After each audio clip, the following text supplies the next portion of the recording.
by that brutal entity. The British and then the Americans were bowled over by these reports of the Germans impaling babies on bayonets, cutting the breasts off of Red Cross nurses. There was the story of the crucified Canadian soldier who'd actually been crucified by the Germans. This was the first time that a state had ever used the resources of mass suasion, of propaganda, to get an entire population to support a war that they ordinarily wouldn't have supported ever, because the cause was an obscure one. It was really just a kind of imperial scramble. Different imperial powers were fighting with each other over Africa, places like that. But it was represented as a fight to make the world safe for democracy, to save civilization itself from the brutal Germans. And as I say, it can't be stressed strongly enough or repeatedly enough that it was a rousing success.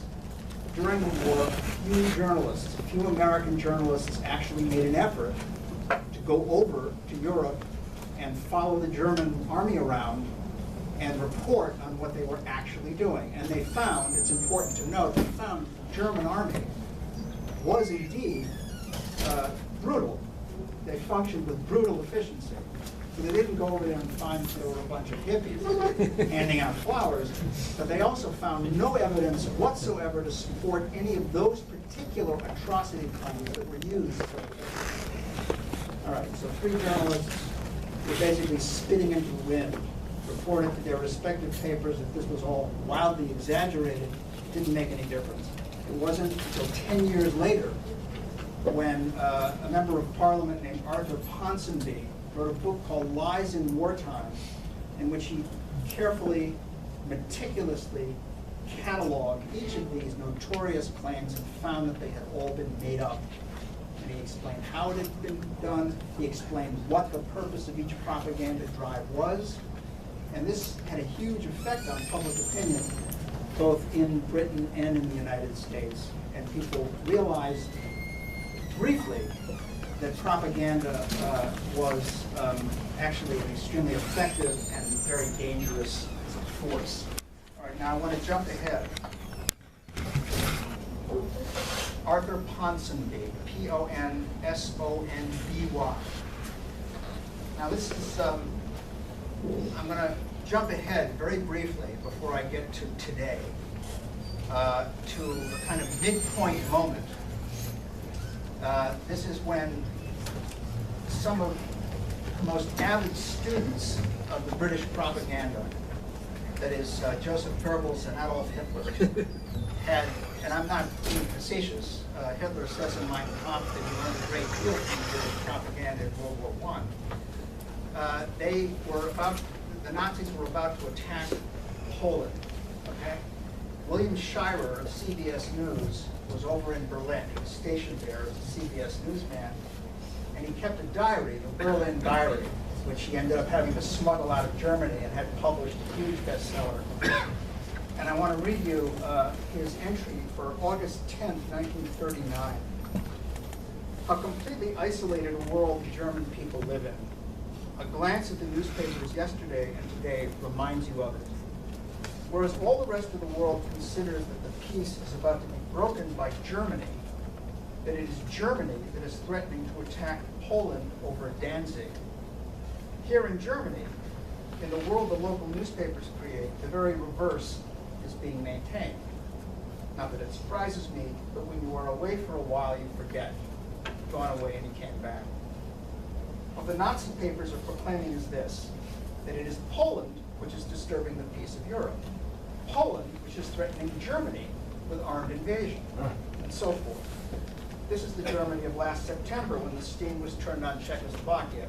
And if you go back and look at his entry for the year before, it's seen the same thing before the German invasion of, or seizure of Czechoslovakia. Now he quotes some headlines. Poland, look out, warns the Berliner Zeitung headline, adding, answer to Poland, the runner amok against peace and right in Europe. Or the headline in Der Führer, daily paper of Karlsruhe, which I bought on the train. Warsaw threatens bombardment of Danzig. Unbelievable agitation of the Polish arch madness. This is what he says. For perverse perversion of the truth, this is good. You ask, but the German people can't possibly believe these lies. Then you talk to them. So many do. Okay, I think there's a lesson in this for us, living here today, to illustrate the relevance of that harrowing anecdote of life under Dr. Goebbels' press regime. I'm going to read you from a piece that came out in the New York Times on June 2nd, 2016. A top aide to Assad takes Syria's case to a U.S. audience.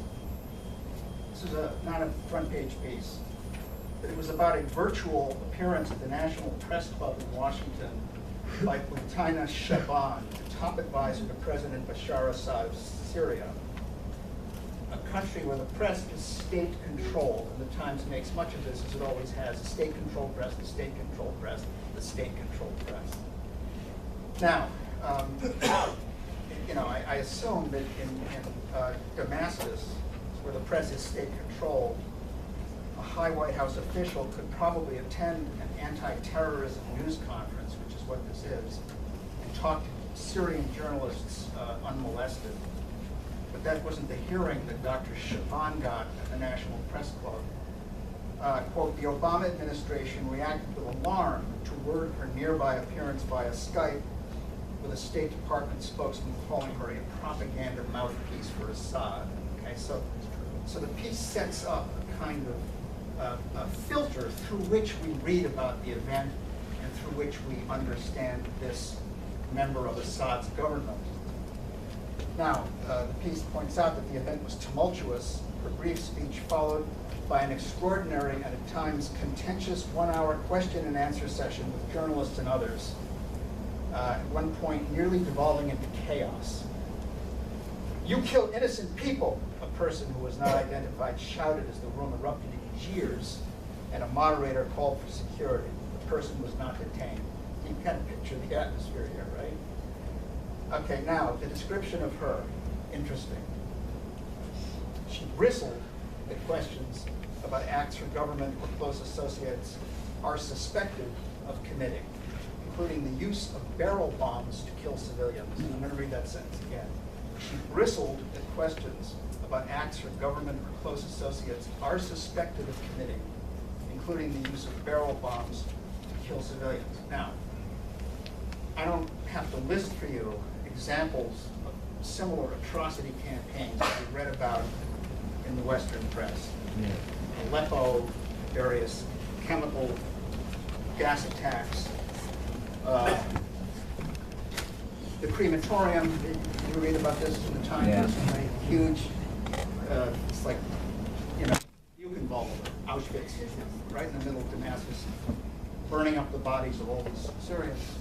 There are many of them, and you would not know, this is the important point, you would not know from reading the New York Times or any of its affiliates in the US press, or from watching CNN or MSNBC or listening to NPR, you wouldn't know, for example, that the barrel bombs meme was meticulously demolished by Robert Perry of Consortium News.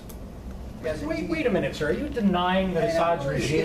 No, wait, I want to know, are you denying that Assad's regime has dropped barrel bombs on its people? He's talking about a specific instance of barrel bombs. I'm talking about. No, I will answer you. I will answer you. I really would like to know. I'm a professor at Fordham. Let him answer. You have a question and answer period? I'm not going to wait for that. I'm sorry. When it's something like this, 300,000 people have been murdered by that regime. We heard about this from NBC. There's going to be time for a question and answer period. But it's just beyond, normally you're right. This is beyond the limits of polite. As far as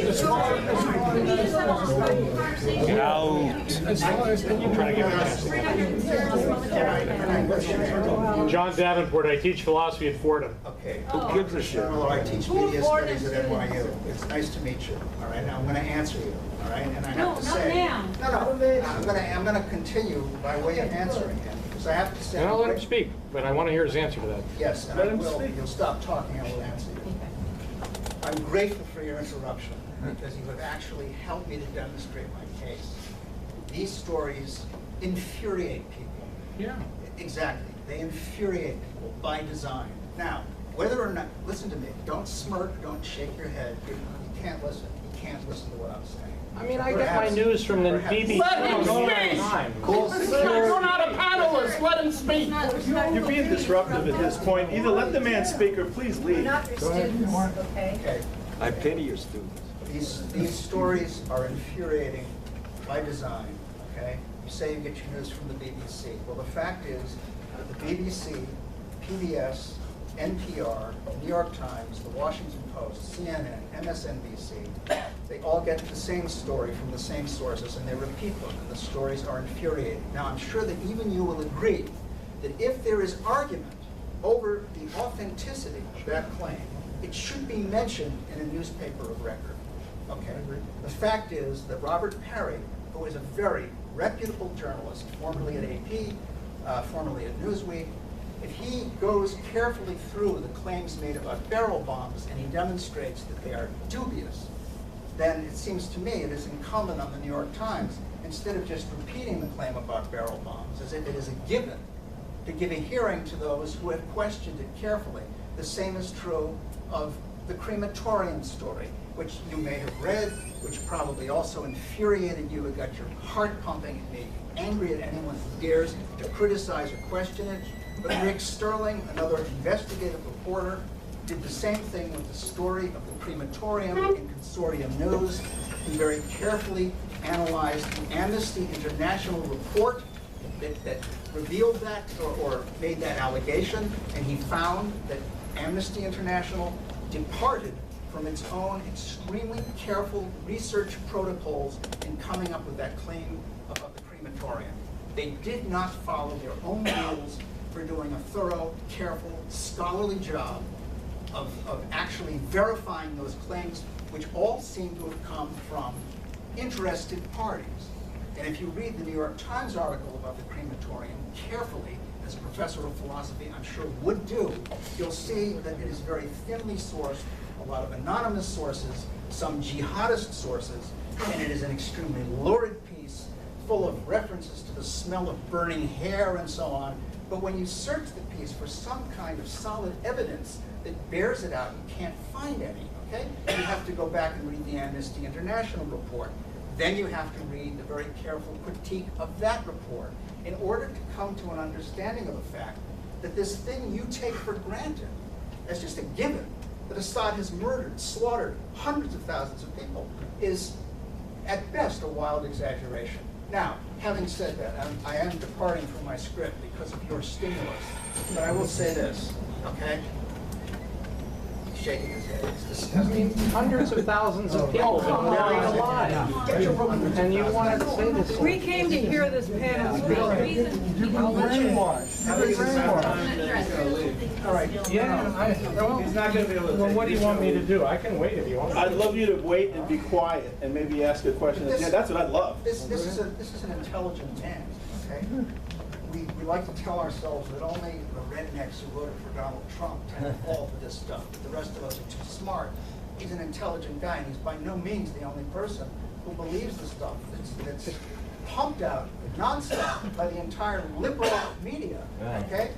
That has an effect. If it's all you read, if it's all you know, and if you're inclined to believe it, then you will believe it. Then you will become angry, furious with anyone who argues with it, okay? That's simply a fact, and it's unfortunate because let's be clear about what we're discussing here, okay? We're talking here about war propaganda, Professor. This is war propaganda. There are thousands of eyewitness reports. No, stop. Because, listen to what I just said. This is war propaganda. This is war propaganda. What is the purpose of propaganda? Propaganda is not an intellectual exercise. Propaganda is a state instrument whose purpose is to bring about a particular policy. Okay? In this case, it's to bring about a policy of war. All right? Just as all the stories about the invasion of Ukraine, the seizure of Crimea, which I have no doubt you also believe, the purpose of that propaganda is to bring on war with Russia. This is war propaganda. It is war propaganda. So that, okay, when you sign on and simply repeat it, and repeat it with vehemence and with conviction and with certainty, without bothering to look into it, without being skeptical of the source, which in this case is the US government, okay, acting through the press, you are participating in a war propaganda drive. And I don't believe that you want to see us, maybe you do, declare a no-fly zone in Syria, run the risk of shooting down Russian planes, and bringing us past the brink of a nuclear exchange with a country that has a huge arsenal of nuclear weapons. That's what we're talking about here. That this is war propaganda, okay? Now, you know, I think this is not to say in any way that the Assad regime is benign or democratic, okay? Any more than to argue against the claim that Russia hacked the election is to say that Vladimir Putin is a peach, is your kindly uncle. That's not the point.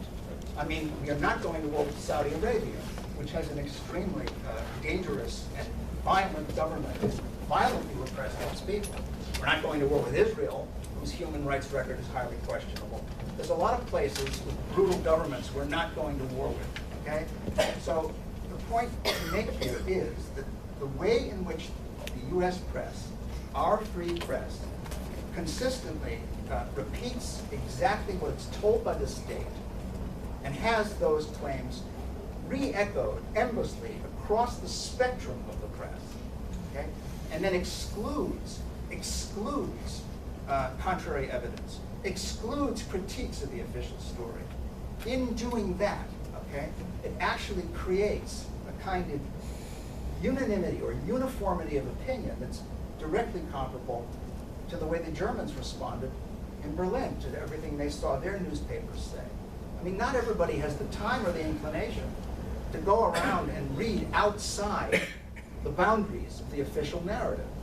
I mean, I'm a professor of media studies, so it's my professional obligation to go and do this and teach my students how to do it too. Don't simply believe what you read and hear just because the state said that it's true.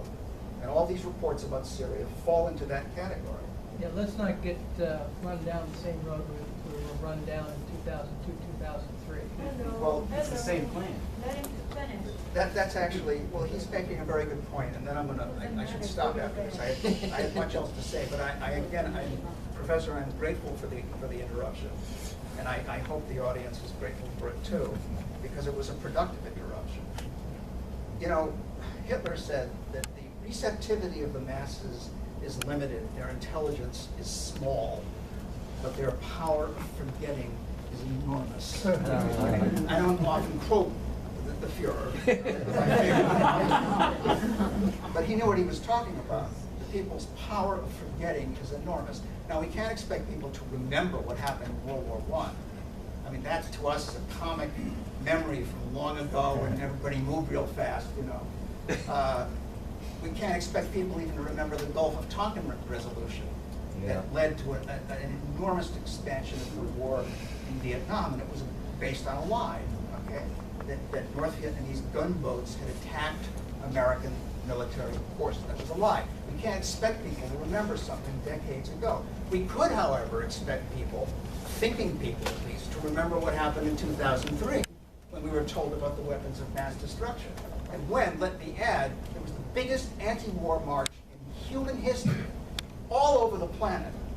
Unprecedented numbers of people turned out and marched against that war. But maybe, if we can't expect people to remember something that happened in 2003, we can expect them to remember something that happened in 2013, when we were suddenly told that there was a sarin gas attack on the Syrian people by Assad's government. Barack Obama hesitated to invade, as he had promised he would, if Assad crossed that red line. And what happened? Seymour Hersh revealed that that gas had been used by the rebels who had gotten it from the government of Turkey. Not a single US outlet would take that story by our most eminent investigative journalist. He had to publish it in the London Review of Books, okay? About 8 months later, their investigative team looked into it, and it's true, Persian is right. Assad's government did not commit that atrocity. It was the rebels. It was what we call a false flag, okay? Can we not remember that? That's not that long ago. Sure enough, the gas attack, or whatever it was, in Idlib recently, right, just a few months ago, people start screaming about it. This is just like 2013. You know, even the journalists in the Times are saying this is just like 2013, even though the Times itself had dropped the claim.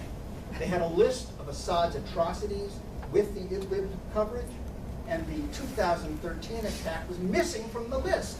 So they had kind of retreated from that because it was a little bit embarrassing to them that Hirsch had shown it was bogus. Nevertheless, for propaganda purposes, it still served, okay? And the tragic thing about this, aside from the indescribable tragedy for the Syrian people, is that this time there is no huge outpouring of anti-war protests, okay? This is on the left. The left has bought into this. The white helmets, you know, the white helmets is a propaganda masterpiece. They cost about $100 million. It was meticulously demolished by several journalists, including Vanessa Kiely, who's written, I think, a dozen pieces on it.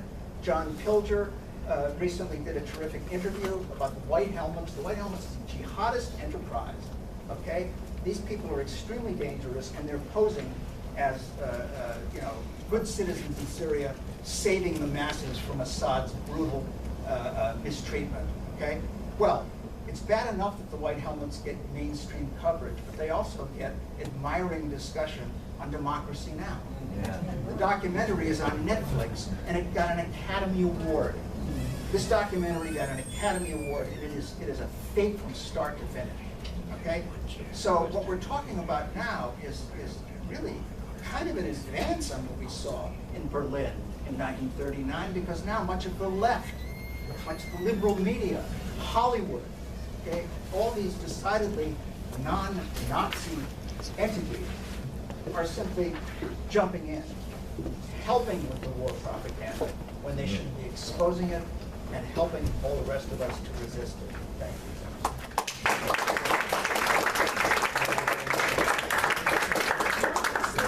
You can stand it. You can't stand it, obviously. Why don't you force yourself to try to stand it? Well, I did. There's more. There's more. We were actually supposed to introduce the panel with some opening remarks from radio host of INN or Tom Kiely, but he was a few minutes late.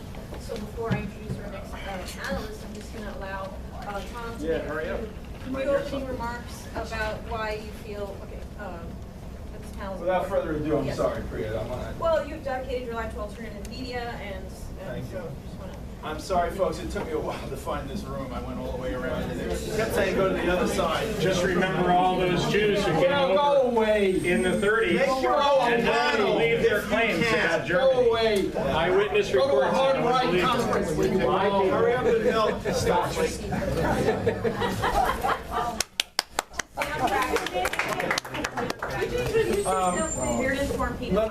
Let me, what's your name again? My name is Tom Kiely, and I know Priya Reddy for some time now. We worked together and started to create alternative media with the big fake news story that George Bush had won the 2000 election. Okay? Now it's a popular term. Back then we worked to pioneer it. Okay, and I've worked since 2000, since 2001, I should say, to do that. And I've had Mr. Giraldi. I also met with Mark Miller during those times when there was a vibrant pro-voting movement that was killed as a result of 9/11. Okay, as well as an anti-war movement and so forth. And I just wanted to say that Professor Miller is absolutely right. The press has played a vital role, and shame on the left. Shame, I can't even call my left the left anymore. I call it the pro-war left. Yeah. Okay? Because they're eating this stuff up, hook, line, and sinker.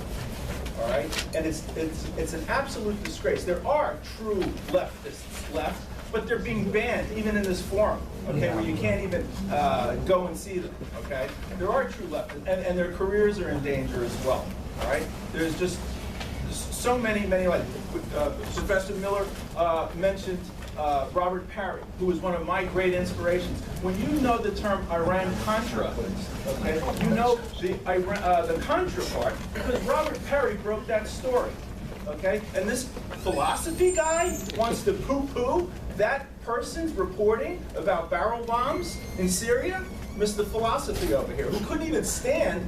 Listen, this is the problem with the left. They're I can't make sense anymore of right and left anymore. Now, what I can make sense of, does this person believe in the mainstream media as if it was gospel, or do they not? Try it, all of you.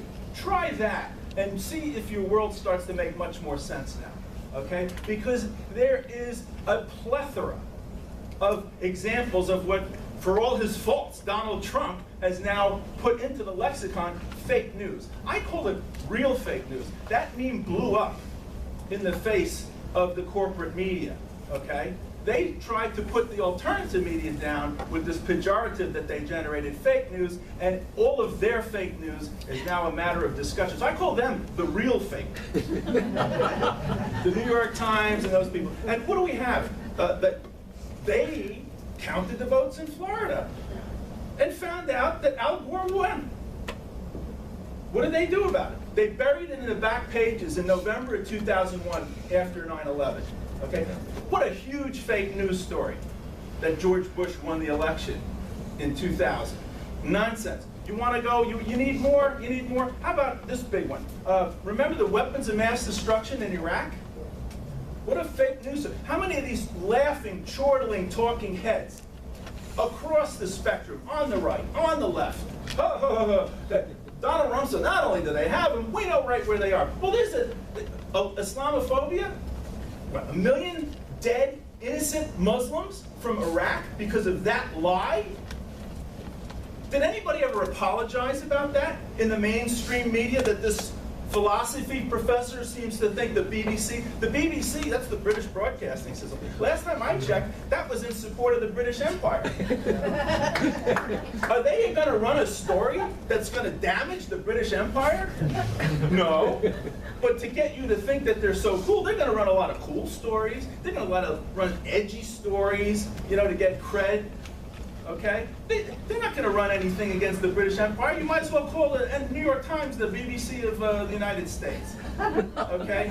That's a fact. And people are now waking up and they're scared and they're panicking. So the weapons of mass destruction in Iraq, we started a group here in New York called INN World Report, International News Net World Report. And after helping Amy Goodman get onto Free Speech TV, they gave us a shot. We had our own show. A national show on the Dish Network satellite system, okay, for 7 years. The weapons of mass destruction in Iraq. On our little show, and I wish, friends, I could tell you we had a zero budget, but we didn't. We had a negative budget. We dug in our pockets to get this news out, okay?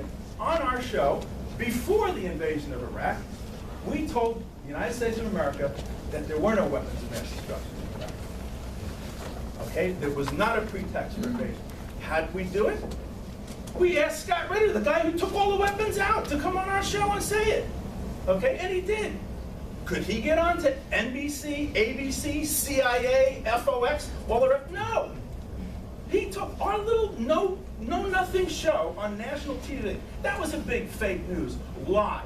With what was Islamophobia? 1 million dead Iraqis, innocent, had nothing to do with 9/11 or anything. Where's the oops? Where's the I'm sorry? Where's the mea culpa? No. It's all par for the course. Pulled another one, and it's because you people are decent people. And you need to be frightened before you're going to go along with the murder of 1 million innocent Islamic people on the other side of the world. That's what this is about. And it's high time that the left start to realize, and it's not just the corporate media either, okay? Shows like Democracy Now! Are so intent on preaching to the converted, okay? But on INN, we are transpartisan. We talk to people from both sides of the spectrum. Call it what you will. Donald Trump, for all his faults, and their legion, he's on stage saying the weapons of mass destruction in Iraq was a lie, And your brother's administration knew it was a lie, okay?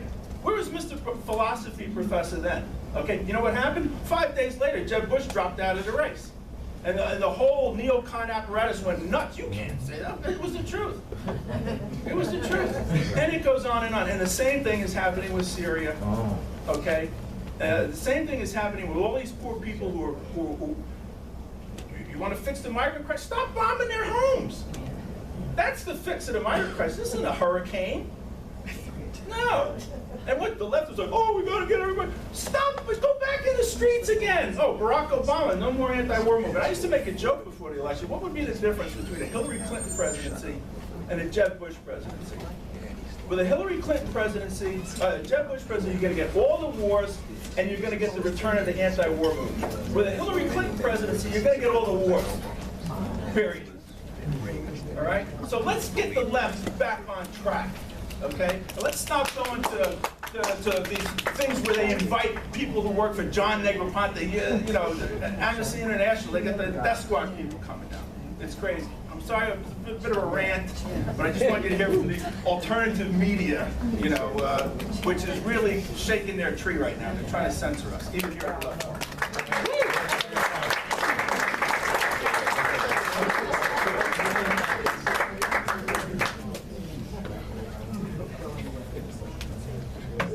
Well, I really appreciate your passion, your experience, your insights, Tom. Thank you. And next up is investigative journalist and author Jason Hirthler.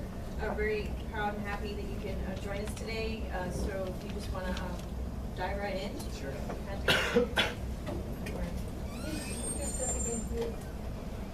Sorry? Could you please introduce yourself? Yeah, my name's Jason Hirthler, Hirthler. I write regularly on Counterpunch and Dissonant Voice, as opposed to a variety of other progressive left sites, and I'm occasionally on RT and Press TV and those channels that are outside of the mainstream. So I wanted to just suggest, make a few points about what I think the kind of world that we live in the States, as I've experienced it, I think others have experienced it. First, I wanted to point out that I think, as I think Noam Chomsky calls it, we live inside this doctrinal system. And this system is established by, I think what they call the Overton window, which defines the spectrum of acceptable debate in any society, and what defines what acceptable opinion is in any society. And I think in our society, our corporatocracy, our oligarchy, I think what we have is a spectrum of debate that allows us to talk in the mainstream media about anything that supports the corporate oligarchy that owns and runs the state. And to me, the corporate oligarchy includes the Wall Street banks, the defense industry, the energy industry, and that includes not just the oil and gas companies, but companies like Monsanto and Bayer Crop Science, I used to do some work for before I realized what was going on. And then also the Pentagon and the intelligence agencies in the state, and the mainstream media, which I think is part of that, but they kind of act as a front organization for the criminal oligarchy. So I think that the oligarchy, anything that supports what the oligarchy wants is acceptable opinion within the spectrum of debate. The oligarchy that profits off of war and the expansion of the neoliberal world order. If you think about how the oligarchy profits off of war, well, the defense industry profits by selling the guns that take down a regime or a government wherever they want, whether it's Iraq or Syria or Libya. But they also sell guns into the new regime that's propped up, if one is propped up. You know, in Libya, they still haven't propped up, still haven't stood up a government in any real sense. But then the banks profit by funding through loans and kind of enslaving these emerging economies that we attack and overthrow, enslaving them with debt, and they make endless compound interest off the loans that they give. We see that happening in Greece. The defense industry, the energy industry comes in, obviously. We've seen all the big oil companies and gas companies establish themselves in Iraq now, and they'd like to do the same thing in Syria. And then the other group is the media and the intel agencies and the Pentagon. They come in and they establish, well, they set up generally puppet regimes that they can run in those countries. So all of these elements of the oligarchy are profiting off of war, and the way they are able to promote their agenda is by creating a doctrinal system that promotes a particular narrative to all of us. Because if all of us knew the real story, we probably would not permit it to happen. We don't want our governments going around and savaging and bombing the hell out of brown men, women, and children in countries all across the Middle East, which is what we've been doing this entire century. So they have to create a propaganda narrative that tricks us and fools us and tells us something different, that's more believable, that's more acceptable. So the first idea is that we're living in this doctrinal system, and what's acceptable is what supports and furthers the agenda of the corporate oligarchy. So within that system, to establish that doctrinal control, a propaganda narrative needs to be created. And the propaganda narrative and the limits of debate, I think, are established by what I would call a false historical narrative. And the evolutionary biologist Robert Trivers wrote a book called The Folly of Fools, and I would encourage you to take a look at it, where he was the evolutionary biologist that kind of discovered the evolutionary foundation of self-deception. And he says that whole societies, he argues very powerfully, that whole societies are susceptible to falling, to self-deceiving themselves and falling under the influence of a false historical narrative. And he uses the Israeli-Palestinian conflict as a model by which to explore that. So I think in America we have a false historical narrative, and the oligarchy needs to create that to win our support for its imperial wars. What was his name again, please? Robert Trivers. Folly of Fools. Val, what was it? Val? Oh, thank you. Yeah, Robert Trivers. Folly. And it's the false historical narrative, which is the construct that he produced, that I think that we are invested in. I think that's what the oligarchy has created. And what is the false historical narrative? It's largely a narrative, a storyline that inverts reality. Yeah. So the other night I saw 1984, the play, right, where Orwell said, war is peace, freedom is slavery, and ignorance is strength. You see the inversion. You're taking war and telling people it's exact opposite. Freedom is its exact opposite. And even Sigmund Freud, I believe, argued at one point that if you really want to understand what a society's values are, simply invert the moral maxims of that society.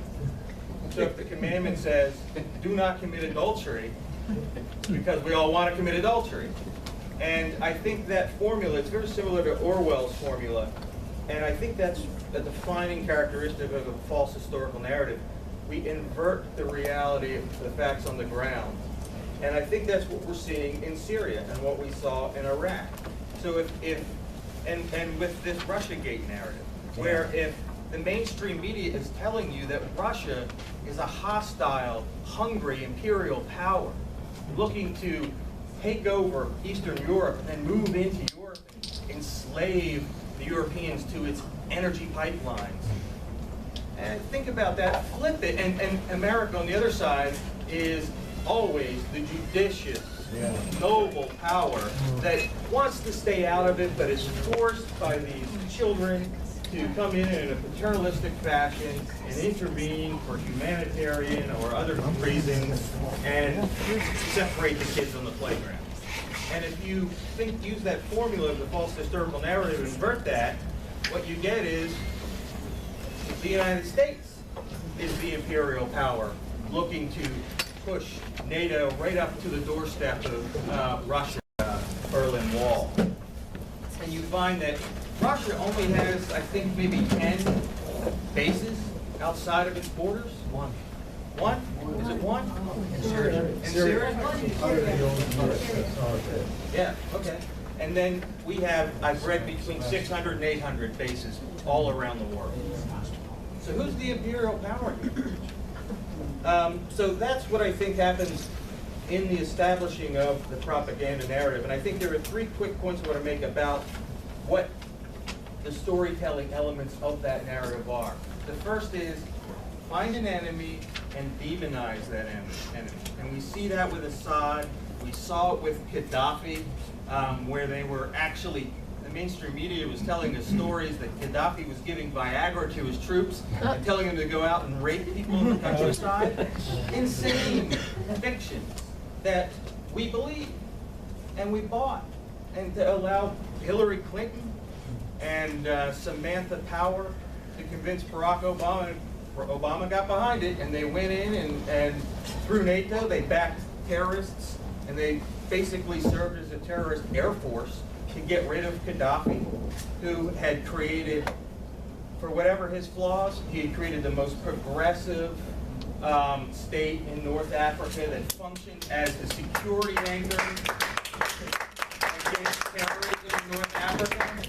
And, you know, what about, we always hear, we have to save the Affordable Care Act. We have to save the 12 million people on Medicare that were Obama put on Medicare. Yeah, great, fine. But what about the 18 million Syrians who lost their free health care? What about the 6 million Libyans who lost their free health care and education? We don't talk about them.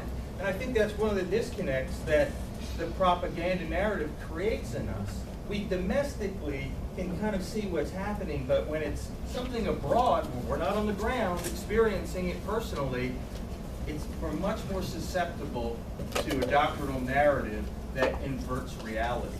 So I think you find an enemy and demonize them, and then you romanticize yourself. You talk about American exceptionalism and manifest destiny and the Monroe Doctrine and all of the storylines that have turned America in our minds into this mythical shining city on a hill that defends the interests of the voiceless around the world and that promotes free market democracy wherever we can. And if we weren't leading the world, there would be a void, and it would be filled by the ogreish Russians and other dictators from around the planet. And the third piece is you demonize the enemy, you romanticize your side, and then you eulogize the victims. So we've got this character, the Syrian rebels, thousands, tens of thousands of whom were imported from Western China and Iraq and Turkey and Afghanistan and trained and armed and funded and injected like an infection into Syria to attack this Assad regime. And we are told that these people are freedom fighters trying to throw off the shackles of this horrible tyrant, evil optometrist, I call him, Bashar al-Assad. Not to say that Bashar wasn't part of our rendition program, because he was. And I think that we sent people over into Syria and tortured the hell out of them. Assad was part of that. He's not perfect. But when I read about this, I don't focus on him so much. I focus on my country and what my country is doing and what we can do to stop our own country from committing crimes, wars of aggression, basically, abroad. And the third piece that I wanted to mention, first you have the doctrinal system that we're all ensnared in. Within that, there's a propaganda narrative that inverts reality that we buy into, and when it's about foreign policy. It's much easier to buy into it because we're not in Syria, we're not in Iraq, we're not in Libya. We only get these secondhand reports. So it's incredibly important when you're reading about foreign policy to look for outside sources, outside the mainstream. And that mainstream, of course, is all of the groups that Dr. Miller mentioned. MSNBC, CNN, New York Times, Washington Post, Fox, the ones on the right, the corporate.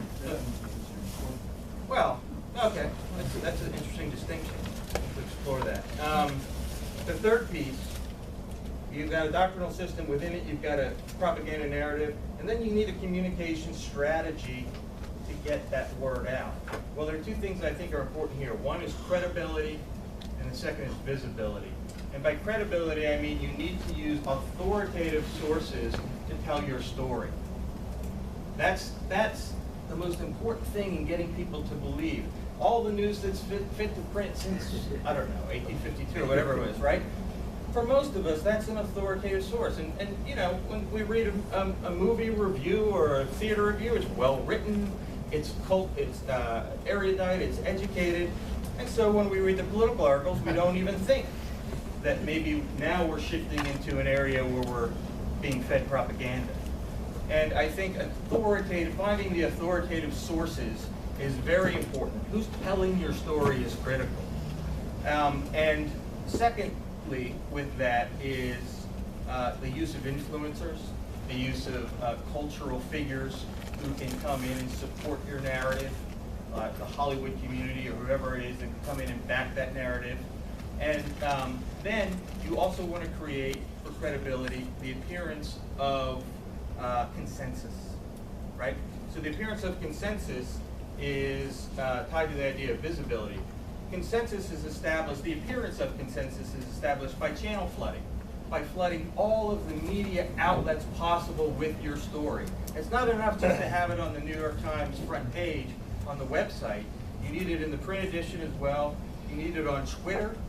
I think the New York Times has something like 16 or 17 different Twitter accounts and Facebook accounts for all of their different subcategories.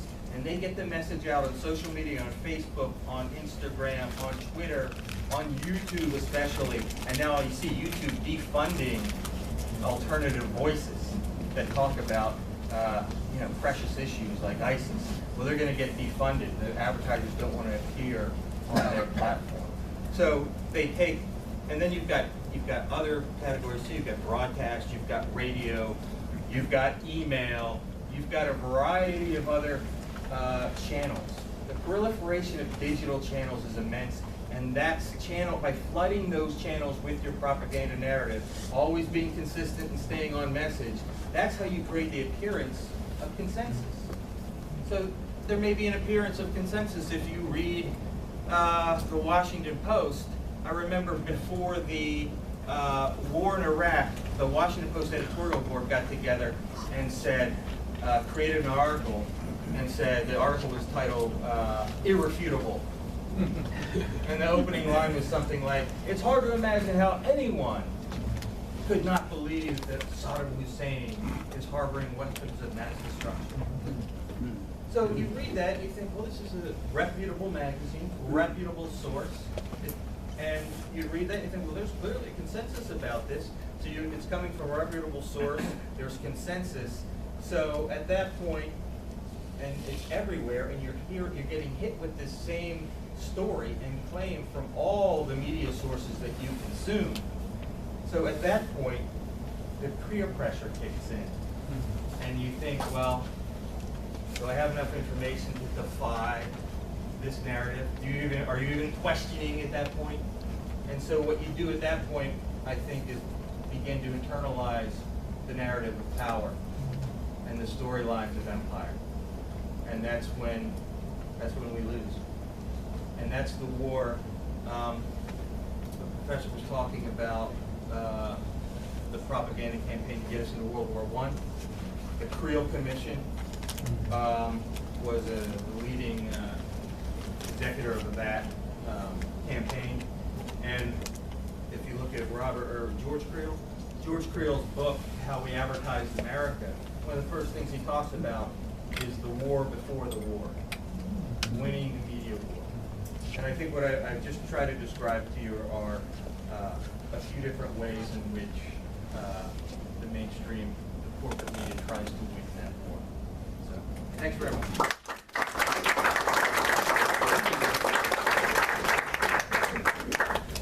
Thank you for that outstanding presentation, and we are very much in an information war. It's nice to get some perspective on how that affects us in our critical thinking. Before I bring up our last speaker, Philip Giraldi, Professor Miller left something out of his thing that he felt that he should have mentioned, so I'll just let him complete his thought and then. Yeah, I our didn't last leave it out. I was interrupted. I I was sabotaged. Those of you who came in late, got to watch the video. It was, I mean, it couldn't have been better as far as. I did not orchestrate that. No, a very angry philosophy professor, Fordham, just couldn't control himself. He started screaming at me about the barrel bombs being used by Assad to slaughter, 10 million of his people. And it was just, it was a perfect illustration of what you were talking about.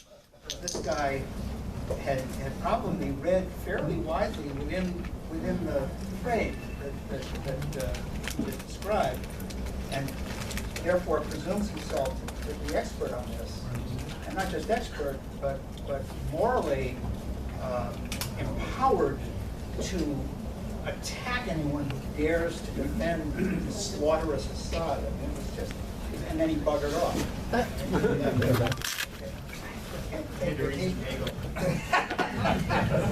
There's a name brand, All right, now, so you may remember, those of you who were here, what I was saying before I was so rudely and yet fruitfully interrupted. I was talking about the description by the New York Times of this Rutayna Shaban, an advisor of Assad's, when she paid her Skype visit to the National Press Club in June of 2016. She'd already been basically pilloried beforehand by a State Department spokesman who said she was a propaganda mouthpiece for Assad. It's important to note how the Times describes her response to the basically the accusations that were hurled at her disguised as questions. She bristled at questions about acts her government or close associates are suspected of committing, including the use of barrel bombs to kill civilians. Okay. Then I pointed out that Robert Perry had debunked the claim about barrel bombs, and that set off my colleague here. Now, I just want to continue the analysis of this piece in the Times. It's a perfect illustration of what you just told us about. So I'm going to read. This is from a piece I wrote. It's the introduction to the latest book collection from Project Censored, which is an outfit I strongly recommend. But this part I had to cut for space, but now I found a use for it. It's very short. Thus, the article itself is a barrage of propaganda claims, many of them long ago debunked, as most Times readers wouldn't know. After President Obama came out with that bit about the barrel bombs, Robert Perry shot it down. To the unwitting reader, Dr. Shaban must seem disingenuous, evasive, bristling at some questions and sidestepping others. There's the word sidestepping. And yet her fuller statements merit a far more respectful hearing than she got from our free press that day in Washington, because she only spoke the truth, however mocking her description in the Times. This is the way to describe her. Seated at a desk with a Syrian flag behind her, and one pinned to the lapel of her blazer. Like our people, many of them. Only when they run for the ball. Dr. Shaban defended her government defiantly, assailed the Obama administration as being insufficiently committed to defeating the Islamic State, and blamed Western news media for perpetuating what she called a false narrative about Syria and Mr. Assad's government. Well, what's wrong with that? What's wrong with what she said? She also criticized our policy is incoherent, because we're supposed to be fighting ISIS, but we're also fighting the government that's fighting ISIS, and we're not joining with Russia in its attempt to fight it. She questions this. She points out that this is incoherent. Regardless of whether you think Assad is a monster or not, those claims that she made are completely true. But they come to us ironized by the Times with scare quotes around them, as if it's simply unimaginable that anyone could doubt the wisdom of our policy, however fucked up it is. Now, this is the end. This is kind of poignant, because it's something she said that speaks directly to what we're saying, and yet it was, again, cast as demented by the Times. Okay, so she said, there's no such thing as moderate opposition in Syria, Dr. Shaban said, denouncing the anti-government groups as a terrorist movement. Although that too appears to be the truth, the Times presents it as just one more sign of Dr. Shaban's cynicism and or self-delusion as a propaganda mouthpiece. Just like that Syrian flag on her lapel, as if U.S. officials don't pin U.S. flags on their lapels. That our reporters can't or won't see any truth aside from what the state defines as true, however ludicrous or groundless it may be, suggests that there is something very wrong with what we call the news in the United States today, as Dr. Shaban told the crowd attacking her. This is what she said. I don't want to give up on the idea of a free press, but you are forcing me to do so, because I'm amazed how the questions are coming from a completely distorted perspective. Well, I know how she feels. On story after story, what we're getting is the unquestionable truth is patently absurd. And the last thing I'll note is I strongly recommend a recent interview that Stephen Cohen, the eminent historian of modern Russia, did with Slate. This was just a few days ago, with Isaac Chotiner, a Slate reporter who happens to be the son of Murray Chotiner.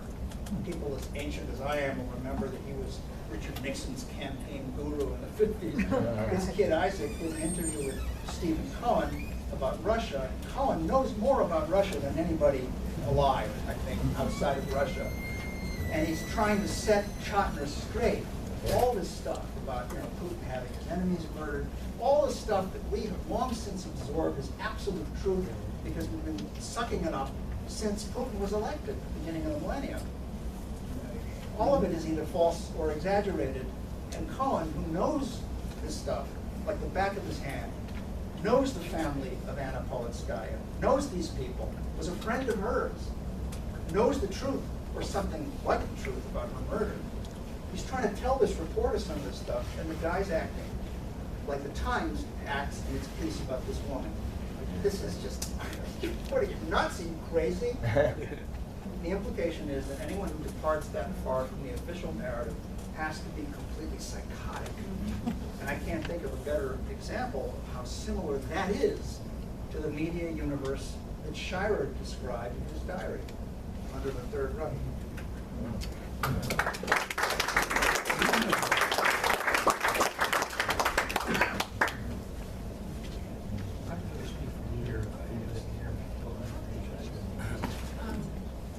Thank you very much, Mark, Jason.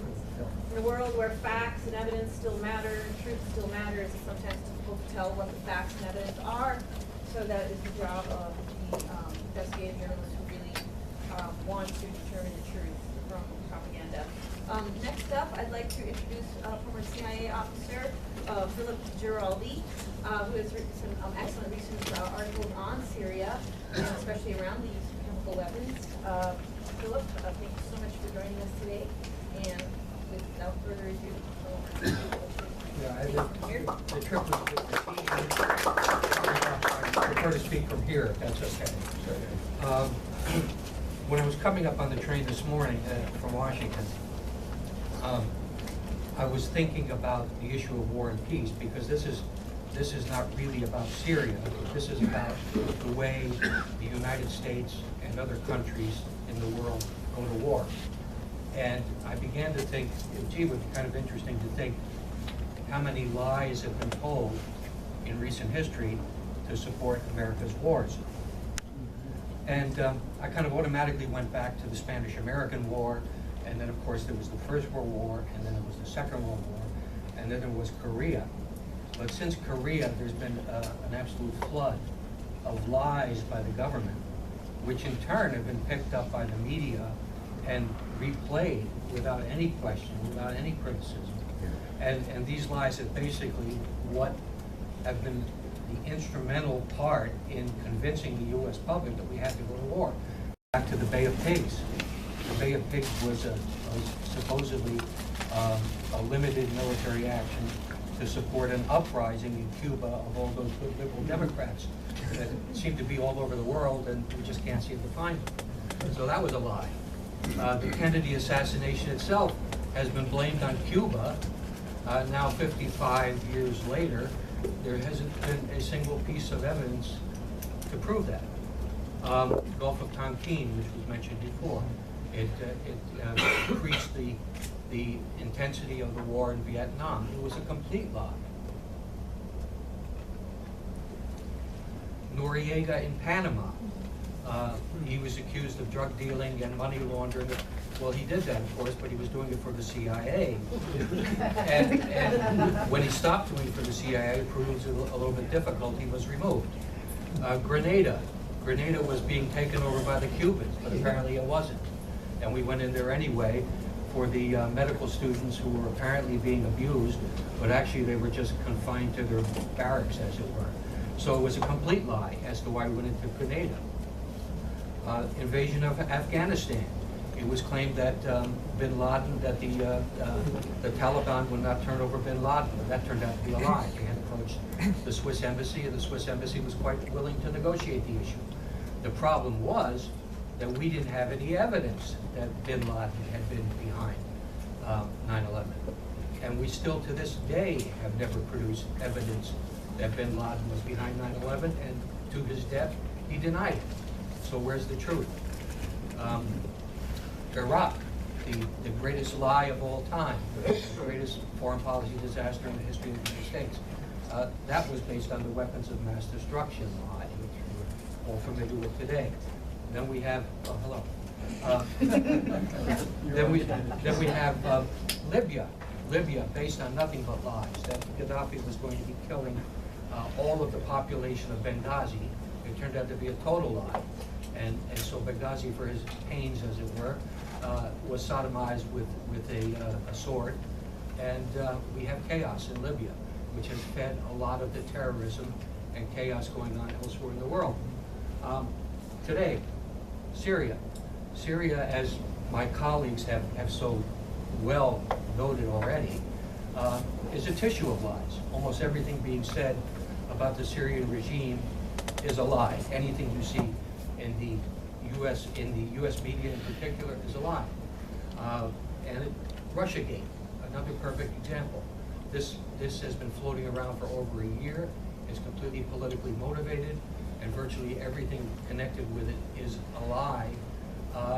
And the U.S. government, in spite of the fact that it's been promoting this story, has never produced one shred of evidence to prove what they're saying. So we have the government lying consistently to support war, and the media coming on board to support that argument.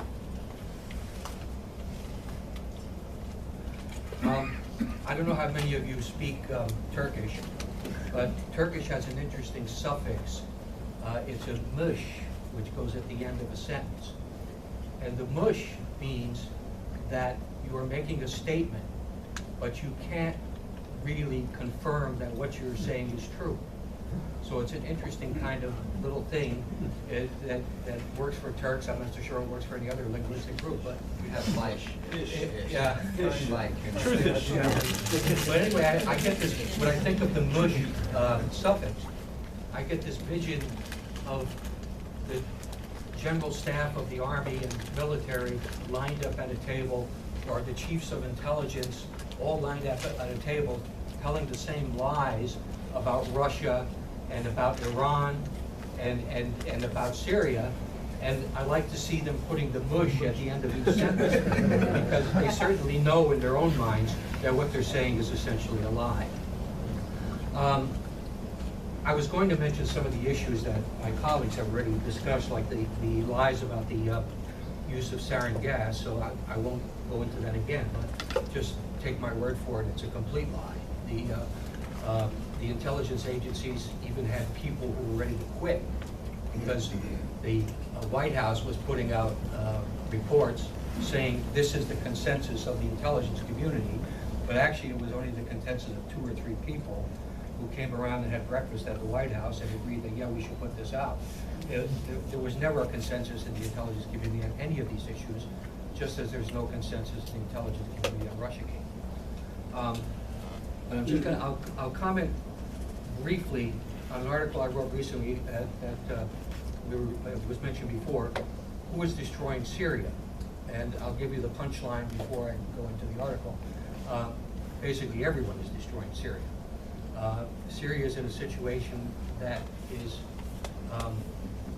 unimaginable, I think. All of Syria's neighbors have agendas that are driving what they are doing. Nobody, with the possible exception of the Russians, is in it for anything that is a sincere or a generous motivation for the Syrian people. They could care less about the Syrian people. And I wrote this after the most recent attack with the cruise missiles, after the alleged chemical attack in April. And where does it appear? Mm-hmm. Where does it appear? It appears in the American Conservative, which is one of the places I write for. Anyway, I point out in the beginning of the article that the United Nations Charter basically says that the organization is obligated to determine the existence of any threat to peace, breach of the peace, or act of aggression. The Nuremberg trials concluded that to initiate a war of aggression is not only an international crime, it is a supreme international crime. The U.S. Constitution's Article 1 states that only Congress has the authority to declare war, with the understanding for Article 2 that the President is only empowered to respond if the United States is attacked. With all of this, I go on to say, so how is it that on April 6th, the United States attacked a fellow member state in the United Nations that has an internationally recognized sovereign government? That member state posed no imminent threat, had not attacked the United States, and was not at war with Washington. Nor did that member state consist of or support Al-Qaeda or an associated group, and it was not under any sanction from the United Nations Security Council to authorize any other member state to act against it. On the contrary, that member state was actively fighting several terrorist groups as defined by the U.S. government that had occupied its sovereign territory.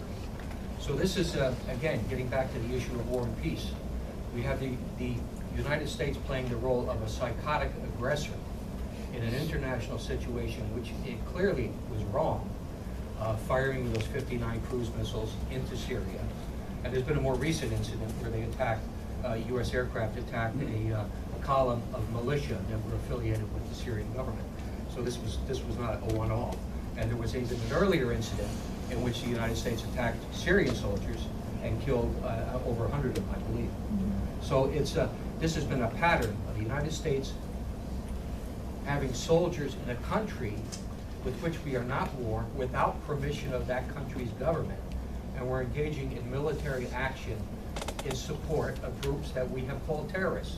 If you can figure this one out, please tell me. I mean, I can't. And to me, this was the final breaking point with any kind of acceptance of what Mr. Trump represents. Because the one thing that many of my peers in the intelligence community voted for him for was the fact that he was promising us no more wars in the Middle East, no expansion of wars in the Middle East. It turned out to be a lie. So it was another government lie piled on top of the other government lies. All right. The United States basically has been backing regime change in Syria since 2004, according to WikiLeaks. There were diplomatic communications saying that something had to be done about the Syrian regime. Since 2006, it picked up speed. In 2011, obviously with the outbreak of the so-called spring, there were demonstrations against the government, and we used these as a pretext, basically, to increase military aid. I was one of the first ones to write a story about how planes were flying from Libya full of weapons. They were being flown into Turkey. The weapons came from Gaddafi's arsenals, flown into Turkey, and they were being handed out to these so-called rebels, people that nobody really knew who they were or how they were affiliated. But this was what was being done.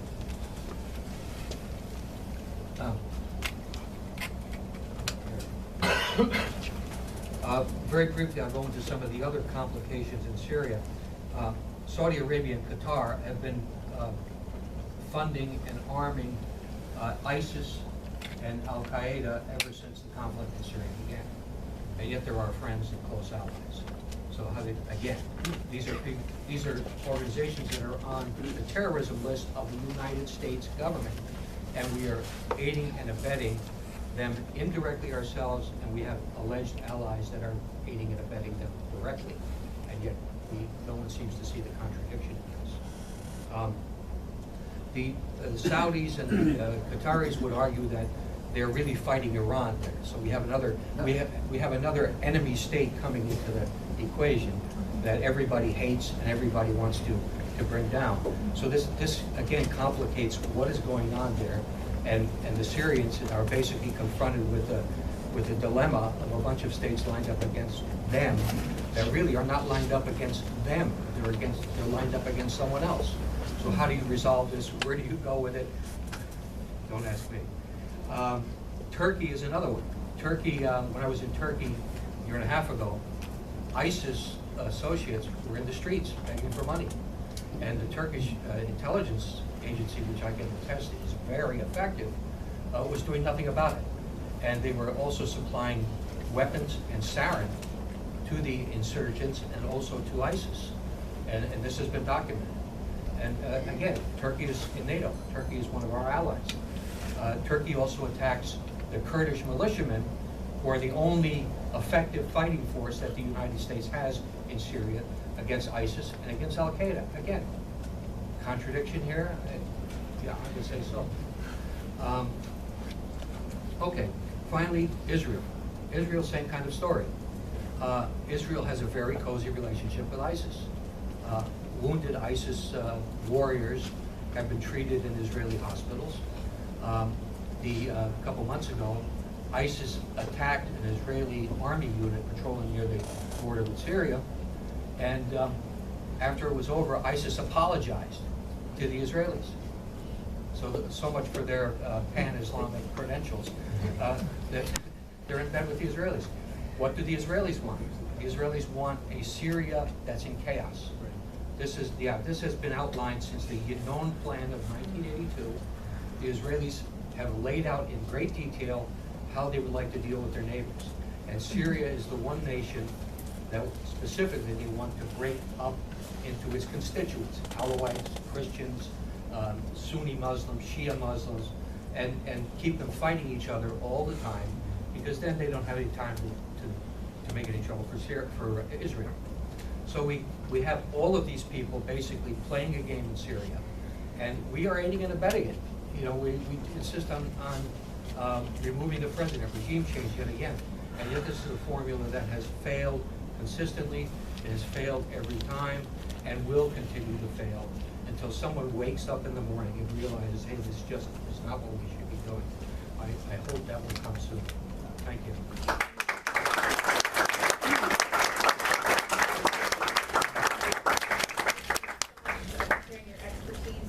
We're going to have plenty of time for questions and answers before we get to that. Philip, given your background in counterterrorism, it must frustrate you that your government is working with essentially on the same side as some of these terrorist groups like Al-Qaeda. Getting back to the chemical attack, did that not occur in Al-Qaeda-held, rebel-held territory? And who were the primary sources for that? I'm asking because this was the pretext for the business attack.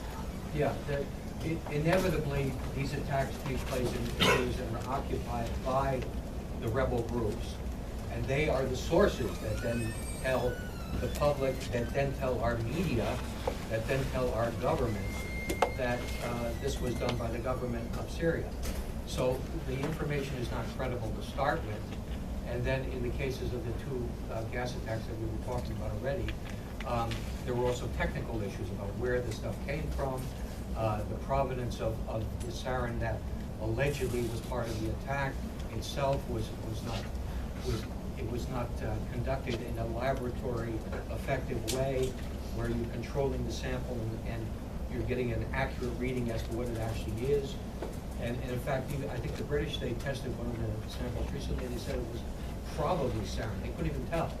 This sample had been so fooled around with by whoever was involved in this.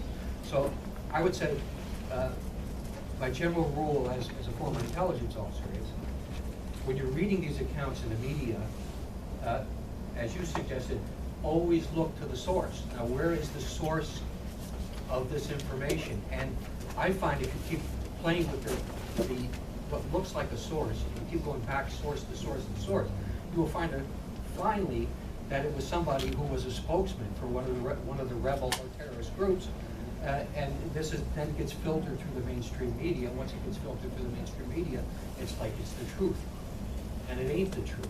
All of this stuff ain't the truth. All of the stuff you're hearing about Russia and all the stuff you're hearing about Syria ain't the truth. And this question, we'll get there. We have plenty of time, right? This question is for any of the panelists. Since you mentioned Russia, anyone who sees drone footage or any footage can see that major cities in Syria have been devastated. Their shells of what they were. It's tragic. There's certain words to describe how bad it is. But would Russia even be in Syria were it not for all these sort of foreign aggressors that we've been talking about? And we know they have a historic alliance with the Syrian government for going back 50 years. But would this level of violence be occurring were it not for the U.S.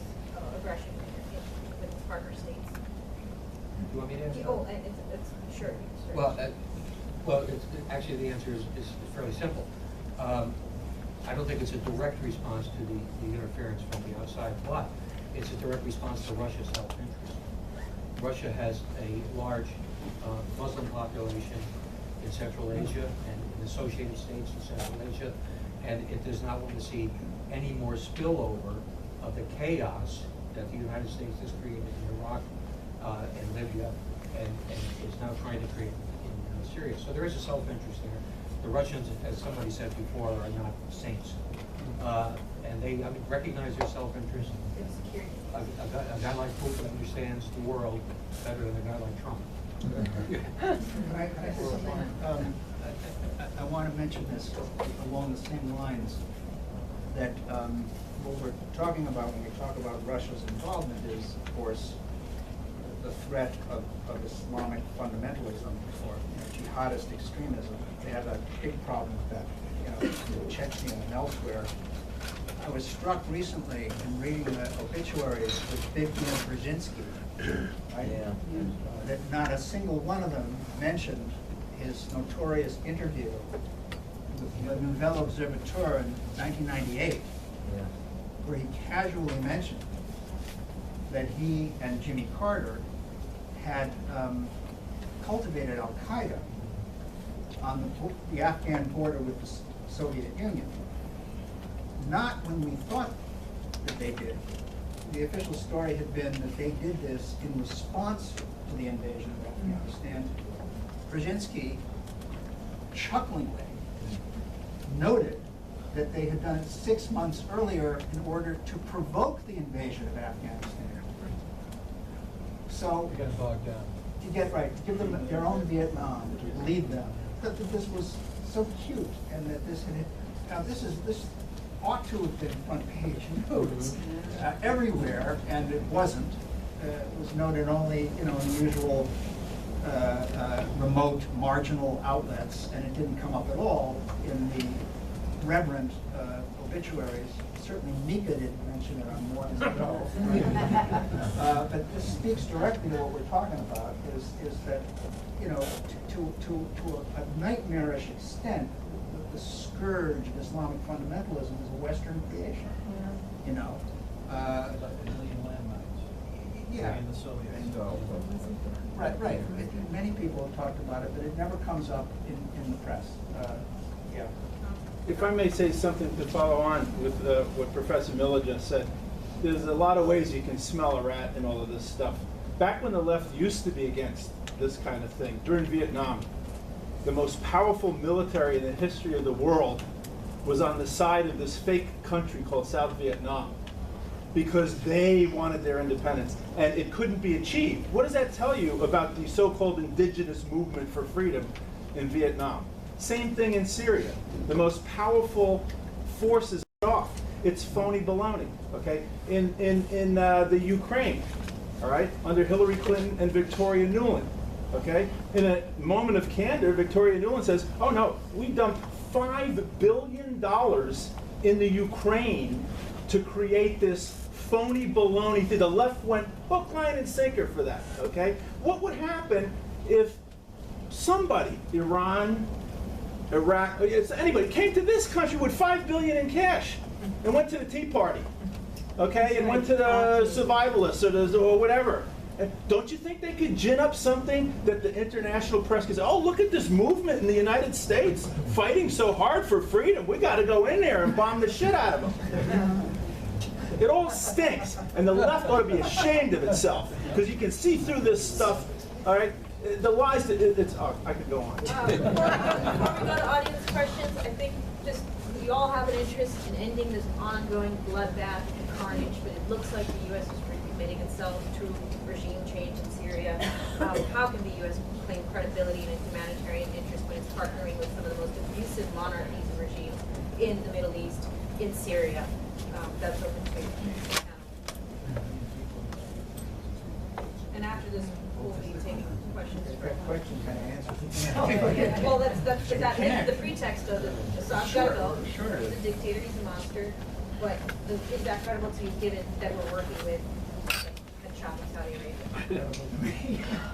Incredible. You got it. Because I think we all want to see this carnage end. Incredible.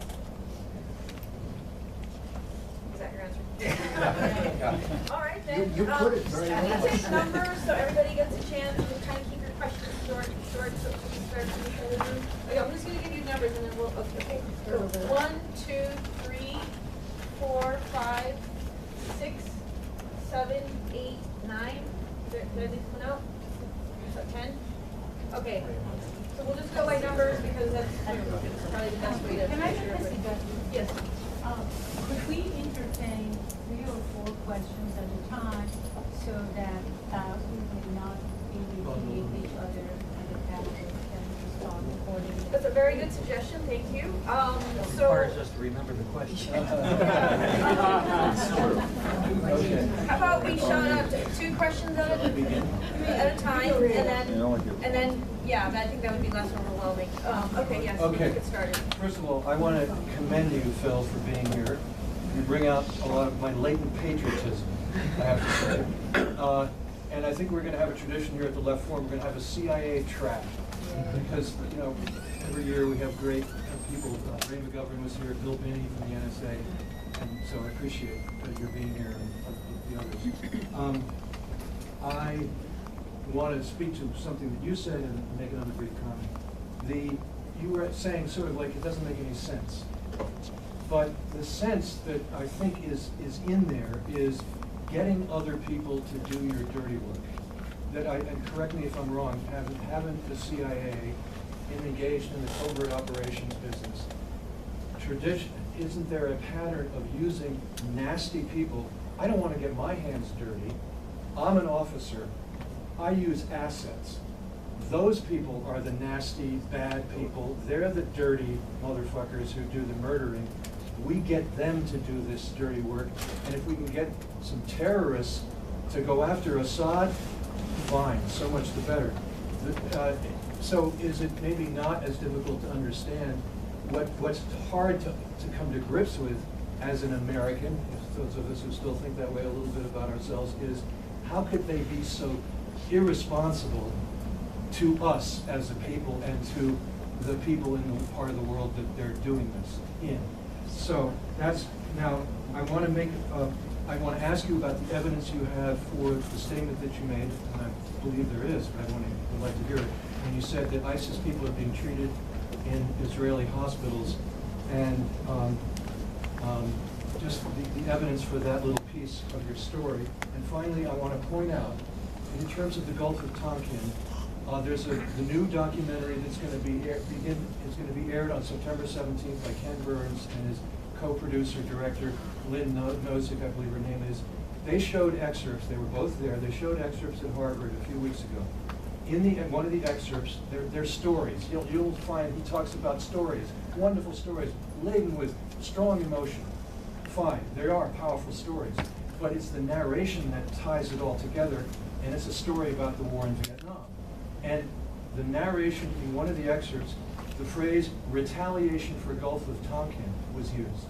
In the discussion afterwards with some national security types from the Kennedy School of Government, who I think were consultants on this project, among others, he used the phrase again in another context, retaliation for Gulf of Tonkin.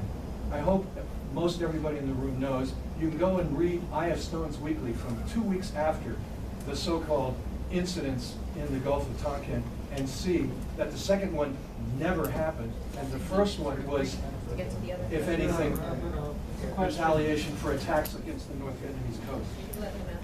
So, All right, so watch out for that documentary. I think I can answer two of your. Do you want me to answer them real quick? Yeah. Remember that the CIA, who does the CIA work for?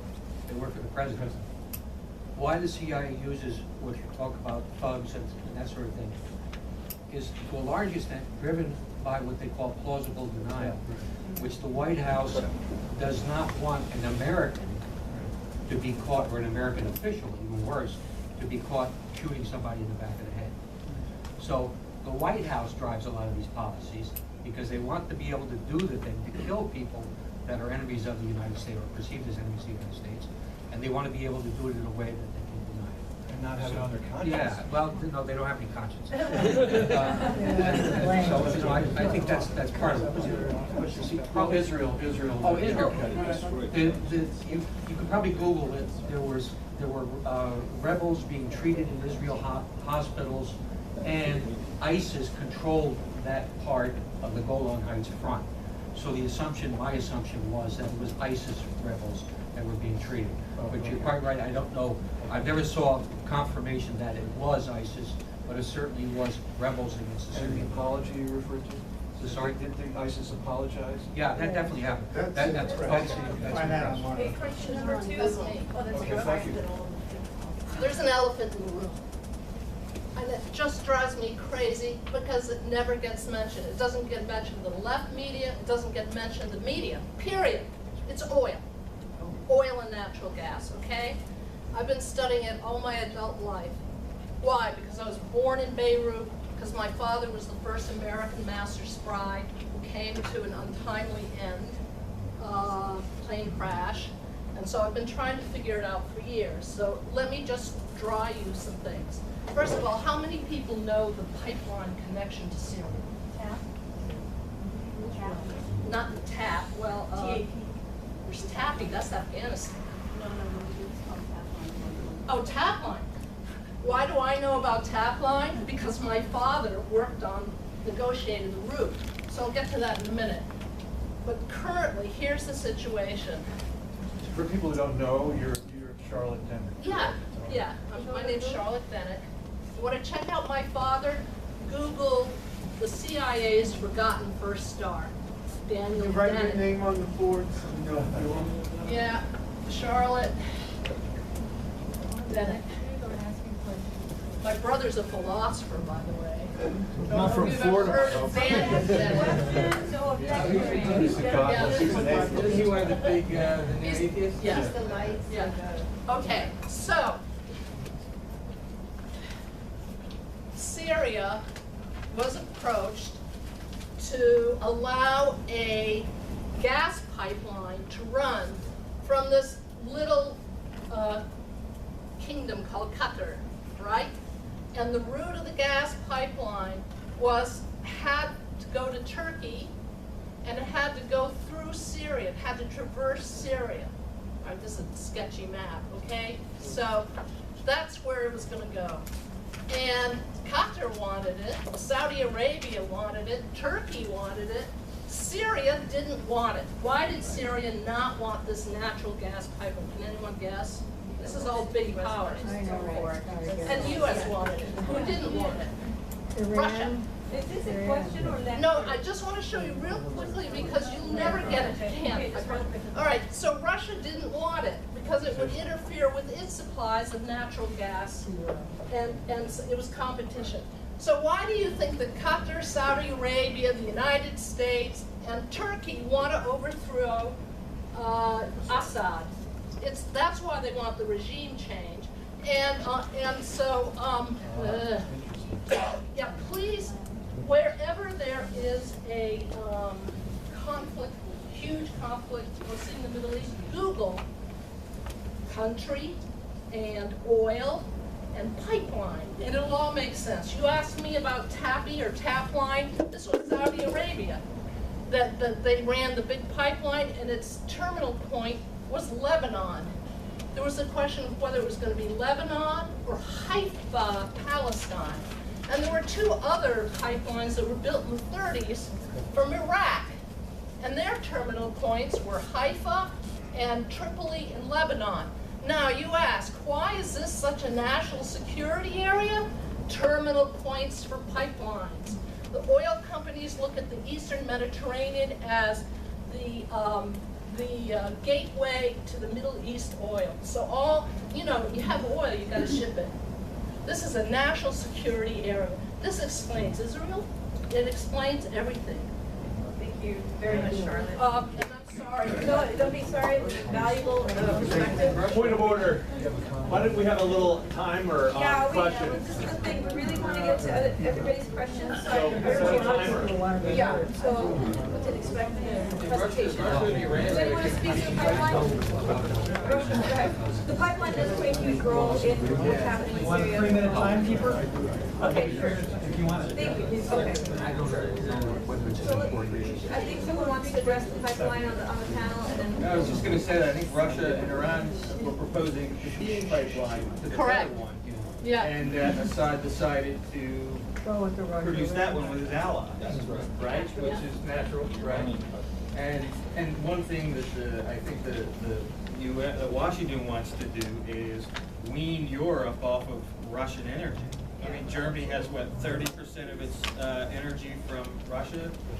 Yeah, and that's one way they can, if they wean, and you see Germany now starting to make sounds about creating its own foreign policy, maybe starting to work more with Russia because so much of its energy comes there. And what we want to do is separate Russia from Europe so that we can isolate it and go in and destabilize it. So very important geostrategic background. So let's start throwing out some questions quickly. Yes. I'm just wondering because I just feel like we're kind of like preaching to the choir in a way, and I'm wondering what we can do to try to stop the further escalation into Syria, or because I feel like I speak to my brother who considers himself a great liberal, and I mentioned about the intervention in the Ukraine, and how with the Ukraine, with the coup and everything, he got very hostile and he jumped down my throat. And I'm not going to talk politics with him anymore. But the point is that he said, "Where did you get that from? What are you talking about? Blah blah blah." And also my co-workers, one of my co-workers still thinks that Hussein had some connection to bin Laden and that we're fighting terror, to keep us safe. So, I mean, how do we, we're kind of like talking to people that kind of read alternate news. And most people get their news from MSNBC, CNN. How do you get people, as some gentleman here said, I feel also the left doesn't seem to be doing anything.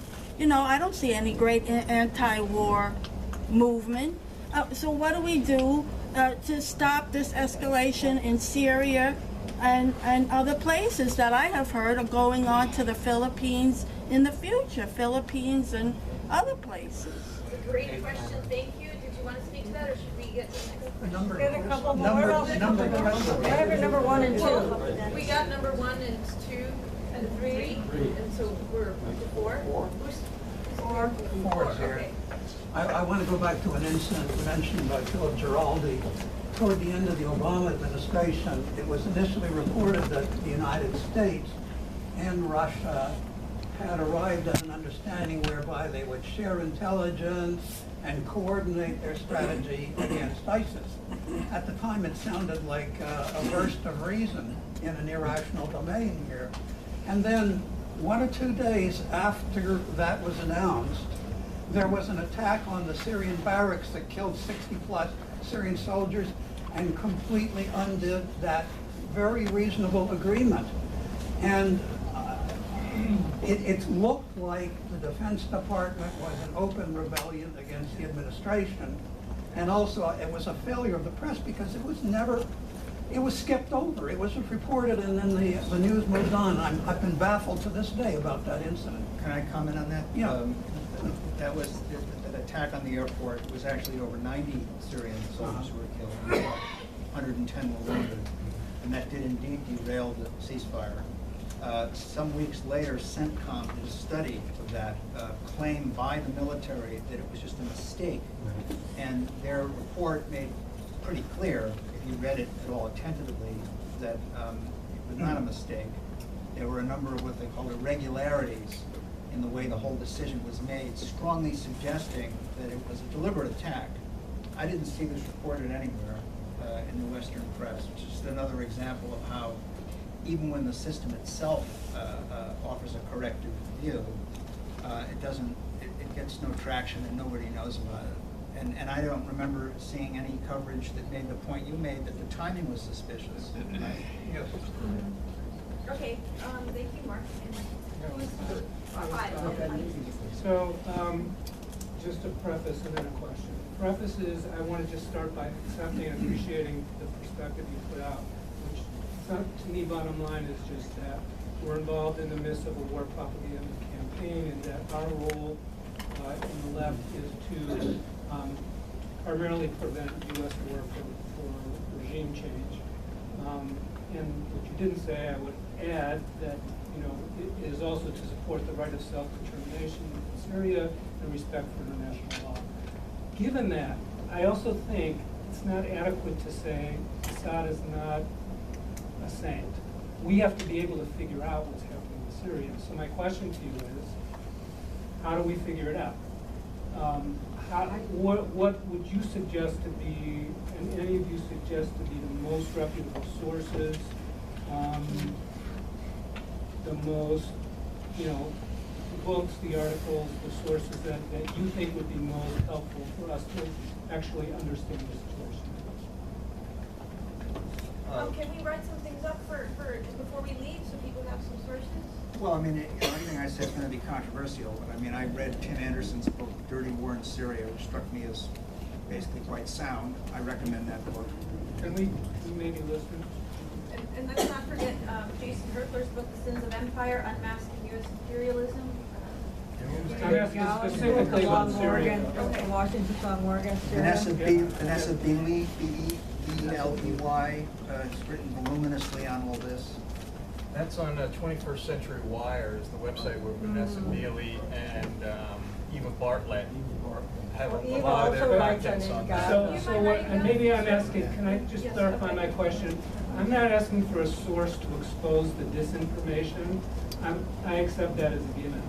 I'm asking for sources that actually give reputable information about the nature of the Syrian state. That's what they're showing. That's it. Okay. Patrick Steele. He wrote a great book on the Assads. Robert Fisk's. Dr. Hassan? Should we go on to the next question? Yeah, I find a lot of useful information on Facebook. No, seriously, people who are actually traveling to Syria, where things are happening. Her name, the Canadian woman, what was her name? Eva Bartlett. She's excellent. And Janet Kortekamp, who's in the Washington area, goes to Syria a lot. They are incredible people. and they're in some of the places that are appearing in the mainstream media, the corporate media, at that same time, giving you a completely different spin on the story. So I'm not saying anybody is necessarily telling the truth. Everybody has an agenda. But the fact is, if you put all the agendas aside and kind of look at what you're seeing, some of the stuff will strike you as being more credible than other stuff. And so I find Facebook useful. And of course, Consortium News, that's been mentioned a number of times, does excellent investigative reporting on all these issues. Counterpunch. Yeah, and of course, when I write anything. I traveled to Syria, I've written on Syria. Should we keep throwing out some questions? Yeah. This is for Mark, but Philip and Jason can also chime in if they'd like. About that, about the fact that so many members of that commission went on to Madison Avenue and began working in advertising thereafter. And around the same time that the Grill Commission was established, Walter Lippmann produced his famous book on propaganda. So I'm wondering if, in fact, this phenomenon of fake news is really a continuum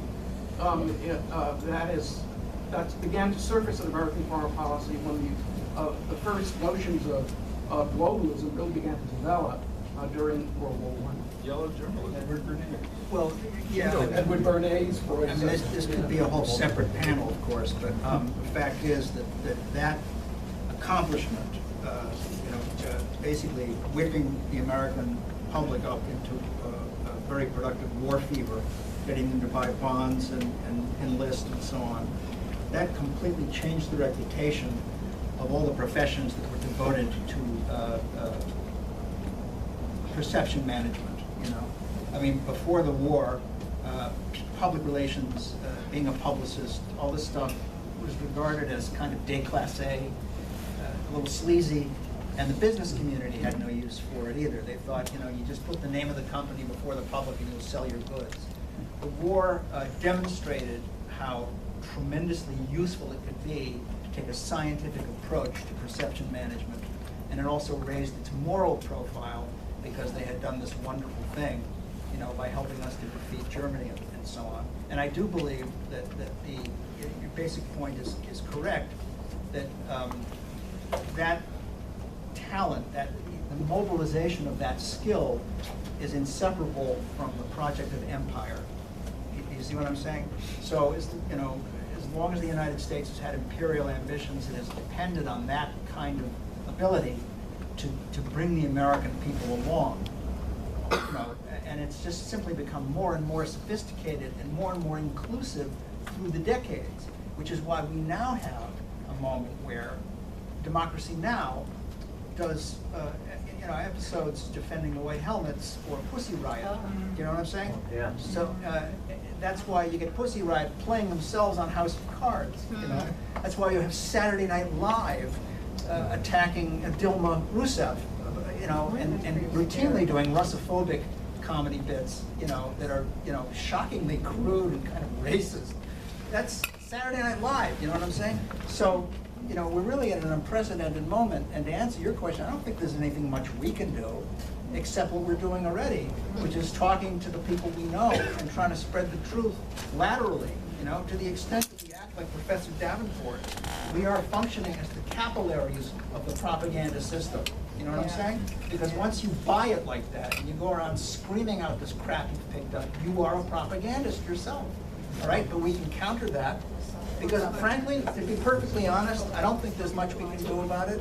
I think that what's going to happen is, I hope I'm wrong, but there's going to be some disastrous consequences to all this. And the system's going to collapse eventually because it's unsustainable. I actually think that that's true. But I don't act as if I think that's true. Yeah, I like to add something to your question about what we can do. I hate to say anything good about Congress, but the first gassing instance in Syria, which Obama was going to respond to, basically went down because of a popular reaction where people were writing in their hundreds to Congress, and Congress responded. And the general rule, since I live in Washington and I know a lot of staffers, the general rule in a congressional or senatorial office is if they receive 20 communications on any subject, it goes straight to the senator, it goes straight to the representative, and they are very aware of it. So Congress is not as totally inert as it seems, and there is a way to play it. And if you feel low threshold. yeah, and that's it. But if you feel strongly enough about these issues, you should do that. And you should write letters to the editors, to the newspapers. Every once in a while, one of them will get printed. Should also These go days, after you the can left just make press comments too. right underneath many mainstream articles, so. Or they let comments happen. If I may echo something that Mark said, it's pervasive. Anybody who's pushing war, I don't even give a shit if it's Saturday Night Live. Okay, they're supposed to be comedians, right? In my recollection, the drumbeat to war against Iraq didn't happen immediately after the invasion of Kuwait. April Glaspie gave them the green light, and John Kerry found that out. And it went for a couple of weeks to what was going to happen. And then, according to John Connolly's biography, I'm told, it took Margaret Thatcher to spank George H.W. Bush in Colorado one day and said, "You're the damn leader of the free world. We can't let some wog, just do whatever he wants. You got to go step in there." And that's when the drumbeat to war started. And this is when they were in Grenada, where they introduced the press pool, where they started to castrate the press in wars, okay? This is where the press was clamoring the Pentagon and everything, and already the Pentagon was getting them used to the idea, we're gonna have a central news focused place, you're gonna get all your news through this, okay? And the press started to chafe at it. Saturday Night Live ran a sketch mocking the mainstream media, asking for all this secret information to the generals, and the generals were getting frustrated. That was the tipping point, in my opinion, about going to war in Iraq. When the White House saw how everybody was laughing at the media, for me, that was a big distinction. That then it was all green light to go into Iraq after that. And it was Saturday Night Live. Thank you, Tom. We really want to get to this. Before I actually start, may I ask an innocent question to have the video people to identify themselves? I'm working for the panel. Yeah, the gentleman. I'm a public access show and I give my videos to the left forum. Where can we get the video? Well, if you'd rather not be videoed, then just ask them to turn the camera on. I like you to not to take So it. that's okay, this is for all the people who couldn't attend. Okay, Yeah, so- thank you. Now, one thing as a Middle Eastern specialist, I would like to recommend everyone to look at Edward Said's Orientalism, to get an idea about the distortions of the Middle East here in the U.S. and in the Western world. So that would be the number one on my list of recommendations. Then it is very unfortunate that we had a lot more gatherings of this sort when the Iraq War broke out. And in 1990, 1991, 2003, and the invasion of Fallujah, and so on and so forth. And it all died down, more or less. A few books came out, a few videos came out, and it all died down. Now we're doing the same thing about Syria, trying to understand what's going on in Syria and trying to stop the war in Syria. Meanwhile, another contention is going on, and that is Iranophobia and the possible physical hostilities against Iran. Some people have already spoken here about the so-called Iran threat. We had earlier a panel on Iran and Trumpism. I was one of the speakers there. And I think this is something else that we're going to have to watch out. The situation does not have to erupt as bad as it has been in Iraq, as bad as it has been in Yemen, as bad as it has been in Syria. What I'm saying is that we should also keep our eyes open about what else is going on. Outside of that, I have a question to panelists. In particular, I would like to hear as many as possible, especially Mr. Giraldi. There is a possibility, and some people such as Alexander Colburn have talked about it, and that is the possibility of a major Cold War erupting in the Middle East, with possible two contradictory and contentious poles. On the one hand, you have the U.S., Kingdom of Saudi Arabia, smaller Arab states and Israel. Turkey is in between, oscillating still. That's one pole. On the other hand, you have, and the United States, of course. On the other hand, you have Russia, Iran, and China being for hegemony in the region. So I was wondering whether you can tell us a little bit about this eruption of a Cold War in the region, given these contradictory poles. Thank you. Can I just find out how many more people are left? Oh, okay, I think we have a good Could I enough get time, at the but end of the we need list? to make- We need to make these questions a little bit faster, but go ahead, Phil, you want to address that? Well, why don't we see if we have time? Okay, why don't we take a couple more? Yes, who's next? Okay, Trish. Thank you. I just have to say I was in Syria when they bombed that convoy. And what we heard about I was in Syria when they bombed that convoy last September, and what we heard about the situation in Ghouta was that the rebels over there that fired, got the weapons, it was from, I don't want to be filmed, I'm sorry, Saudi and Turkey, and they came pre-assembled, and that the rebels didn't know there was sarin in them. And that's why when they did the inspection afterwards, there was traces all over the place because they just randomly fired. Every day they were shelling there, and they got a batch from the Turks and Saudis, and they were set up. I'm not defending them, it's their fault, but they supposedly did not know that there was sarin in there. And I think they would have fired them anyway. But what I wanted to ask you about, and Mr. Miller, you made an excellent point, was in 2005 was the real Arab Spring when Israel and CIA took out Prime Minister Hariri to indict. That was political, and when that didn't work, then they had to now move on to this stage. But the guy, Ziad Abdel Noor, he was from the oil companies, and he said, in 6 months from now, we're going to take out Assad. And that's when they bombed Hezbollah. And what's interesting is that the clock always starts and forgets the big Arab Spring, the Cedar Revolution. Nobody remembers that? Yeah, I mean, it was all over the pages at the front of Newsweek, and nobody covers that. And it was like a dress rehearsal. I can say something about the assassination of Hariri in Lebanon. I investigated that and discovered that Hariri had been asked to set up a military base in Lebanon, and he didn't want it. Hence, regime change. And by the way, I would let people know that Syria's rejection of this gas pipeline, this is not the first time this has happened. The first time was in 1949, when the CIA did one of its first coups. Hardly anybody knows about it. It was a coup against the Syrian president because he was stalling on having the Trans-Arabian pipeline go through Syria. And if you want documentation on this, Douglas Little of Clark University was one of the first people to reveal it. Another person who's done a very good piece on all of this is Robert Kennedy Jr. He wrote a piece in Politico called Why the Arabs Don't Want Us in Syria. And he really gets into this history, and I commend you to read this article. And I just wanted to say, no offense to anyone not knowing about the oil, because it's constantly censored. It's totally censored.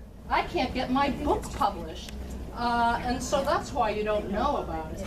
I think people so much take it for granted that it's a given in that area that maybe it's not. Maybe it should be mentioned more.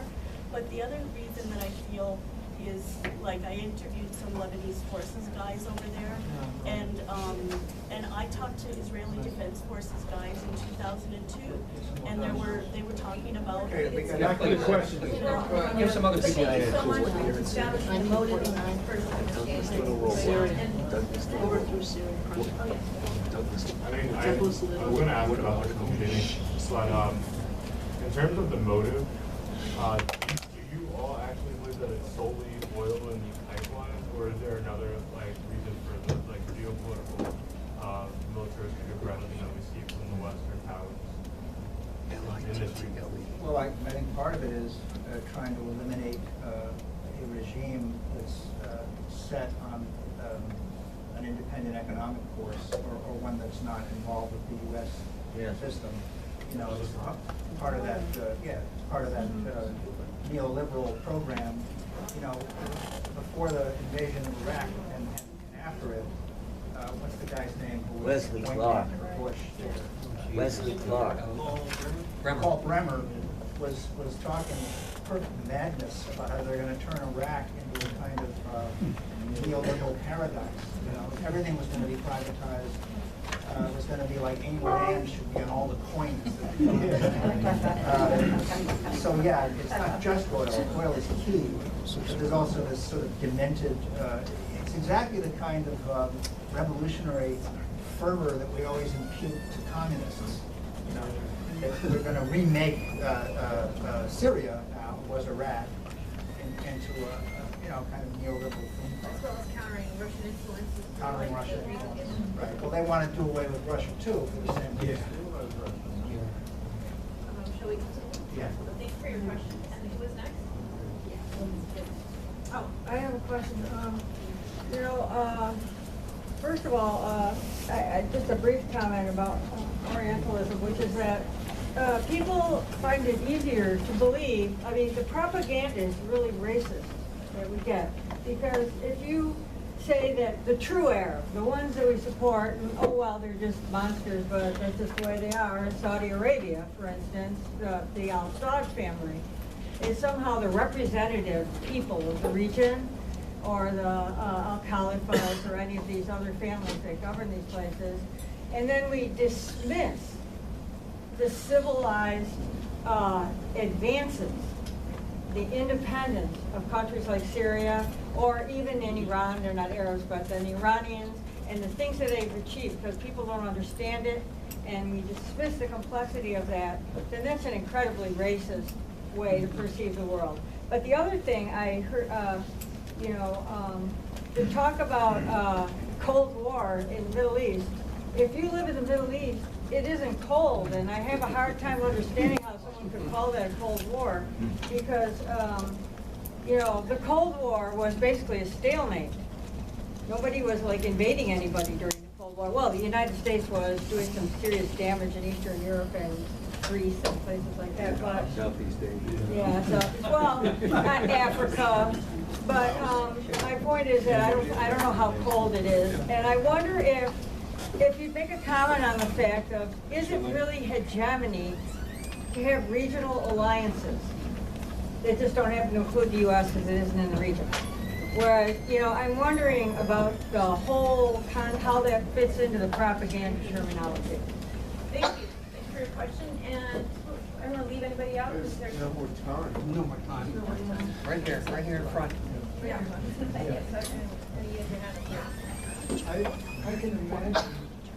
I can't imagine the kind of thing that would happen to the head of CENTCOM and the military if they were to appear in the New York Times saying, but it happened. Nothing happened. They said that, oh, this agreement with Russia, we're not so sure we should go. This was before the agreement. We're not so sure we should have this agreement. You know, and they actually went directly up against what the president was about to set up. Now, you know, that if you have the military doing that, you know, the head of the regional military command there saying directly that we're not so sure this is a good idea, and we'll give it a try, or maybe we won't. That's actually what they were saying, directly. So, I mean, you know, they might be sitting in a jail someplace. I don't know, but yeah, and then, like you say, I think the Deir ez-Zor was the name of the town. And that was, it struck me immediately, this was breaking up the any possibility of a tactical, let's not kill each other, let's share some intelligence. And just scattered, I'm sorry, but Hillary Clinton, you know what she said about Trump's attack? She said, well, you know, I agree with it, of course, but it was a one-off thing. You know, that's what she said. So the Democratic Party is more willing to carry out a full-scale war in Syria with the no-fly zones and everything else. Yeah. And finally, That's an interesting point about the Democrats being the war party. yes.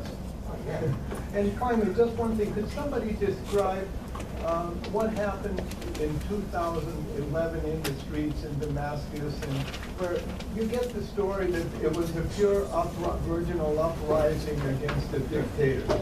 And some of the reports I've gotten have been that from the start there were military elements within the insurrection. But it was particularly though by late 2011 that Al-Qaeda and others were pouring in on, and Saudi Arabia was already doing it. Could somebody go through? Very, very quickly. Nobody on the panel, and I haven't heard anything in the room here. I haven't heard anybody mention the word religion in any of this stuff, or ethnic conflicts within the context of Syria or any of these regions, be it Iraq or Saudi Arabia, Yemen.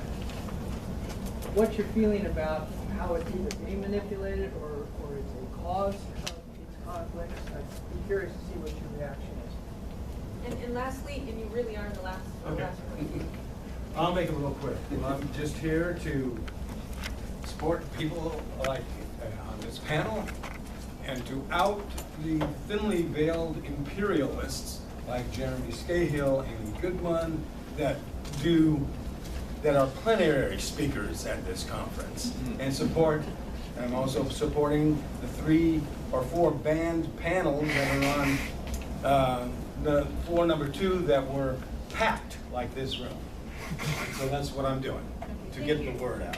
Thank you, and thank everybody asked very intelligent questions. They're interesting, greatly appreciated. Now, have any last comments?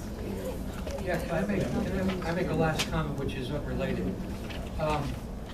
The incident we were talking about before, where the column of, where the Syrian soldiers were killed, this obviously was intended to disrupt Obama's policy. It was carried out by the military. I believe it was the local commander, Lieutenant General, admittedly, but he was the area commander who ordered the attack, and clearly did so deliberately. And I would tie this kind of thing in with what's going on. Now again, I'm not trying to say a good thing about Trump, but the fact is these leaks coming from the top levels of the intelligence agencies and law enforcement in the United States are incredibly dangerous. These people are trying to fix an election which they were not happy with by means of leaking classified information. And they're getting away with it. Not a single one has been even slapped on the wrist. So this is something just to think about, because we're seeing a strange, what was 7 Days in May, what was the movie about? Where Burt Lancaster was going to take over. Anyway, we're seeing that happen in reality. It could be a constitutional coup. That there was a trial run in Brazil last summer. It's very interesting. You look at how Dilma was shoved out by people far more corrupt than her for technicality. And, you know, it seems like the same thing. We're headed in that same direction now, and no one's talking about it. Well, maybe the worst thing Trump has done, in a way, is to make people think, many people think, A, that the corporate press is honest, tells the truth, unlike himself, and B, that the CIA and the FBI and the NSA are our friends, and they believe in democracy, and they're fighting to save it. And a lot of people buy this, so that these leaks that are coming thick and fast are indeed meant to undo his presidency. Now, for my money, which is worthless, the whole thing is complicated by the fact that there is significant evidence that they actually stole the election in the swing states. I mean, this is my area. Just as there is overwhelming evidence that Hillary stole the nomination, from serial primary theft. So we are where we are today because of election theft, rampant election theft last year. Bernie Sanders should actually be president. I don't think things would be that much different if he were. Yeah. He would find the same horse's head in his bed. In his background, you know what I'm saying? So it's not a matter of personalities or anything like that. We are, I mean, this is a great room now that the professor has left it. And I think that what we really should be doing is strongly criticizing our favorite left media when they promote a war agenda. We should be speaking out against them. And because Mother Jones and Raw Story and Slate and Salon and Democracy Now!, Jeremy Scahill, Noam Chomsky, you know, these are people who are, again, themselves serving as war propagandists when they voice their moral qualms about the I protest regime, about Noam you know. Chomsky, though. I didn't go too far there. No, they should all be criticized. They should all hear from us so that they can maybe cool it a little bit. Just wanted to mention to your point, sir, Stephen Gowans wrote a very interesting piece about what happened on the street in 2011 in Syria. He looks at a lot of media, mainstream media sources and what they were reporting. And it's very interesting. I would look him up online. G-O-W-A-N. I'll write it up. G-O-W, Stephen, G-O-W-A-N-S. And then, to your question, sir, I recently wrote an article where I think I mentioned Aristotle's 4 causes. Now, Aristotle had pointed out there are more than one cause to an issue, and I tried to relate that to the Manchester attacks and what we saw in Orlando and all the different terrorist attacks in the West, and how my contention was that our interventions in the Middle East radicalize and infuriate people, and then radical Islam comes in and, to use Hillary Clinton's favorite term, weaponizes them, and then they come back as that guy did the Manchester bombing and committed that horrible crime. So I think you have to look at, and when you look at the media, you see a lot of talk about radical Islam and how these people get radicalized, but very little about the underlying causes that turn these people in the direction of extremism in the first place. So I think there are causes there, and I tend to focus on the cause that's coming out of Washington as opposed to, you know, the cause, I guess, that's coming out of Riyadh, but I think they're connected in that way. They're both causalities of this extremism. To the gentleman's question about religion, who do we support in the Middle East? The monarchies and the religious states. Yeah. Who do we hate and destroy? Secular. The secular Arab nationalists. Yeah. Okay? Right. So they game religion. Rahed Jarrar, Iraqi architect, who was a great blogger during the war over there. He said, my father was Sunni, my mother was Shia. I didn't even know what my neighbors were. It was no big deal. Okay, yes, there's a historical thing between Shia, but that's just stuff that we Westerners don't understand, and they game it up. It's Islamic State? What's that? That's a perverted religion? So no, the religious thing is game. It's totally game. We're against the secular. It's also it's been cultivated by the U.S. and by Israel in order to destroy the leftist. PLO was destroyed basically by a very carefully cultivated Islamist alternative, right? And then they act, oh my God, where did they come from? This is horrible. Right. Secular Arab states like Libya, where it was the #1 country in Africa after being the worst country in Africa, that's the target. Is Assad like the last vestige of Arab nationalism?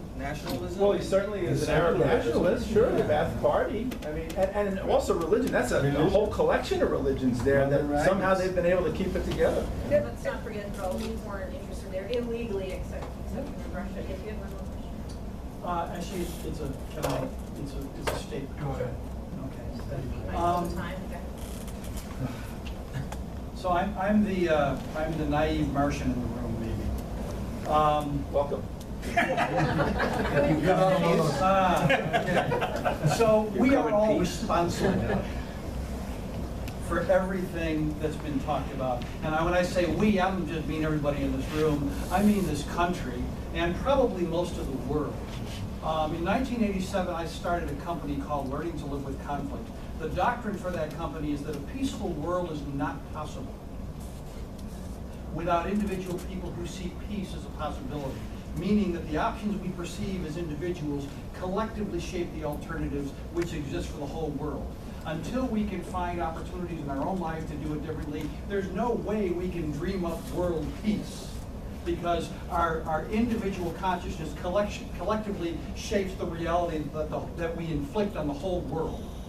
If most of this country thought that war, absolutely every single time, violence as a means of solution to any problem was ever the solution, if most people in this country thought that, the army, the military would have to hold a bake sale to build a damn weapon.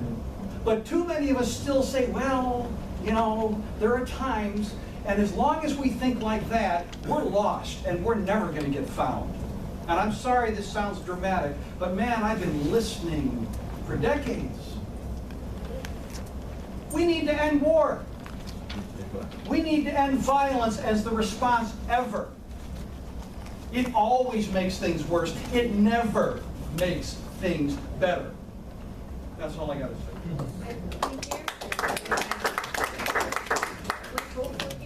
I think it's going to take a little bit more than hope. I think it's going to take a lot of vigilance and some amount of dedication and organizing to really stand up to the aggressive lie. So I'd really like to thank our panelists today for taking the time out of their lives to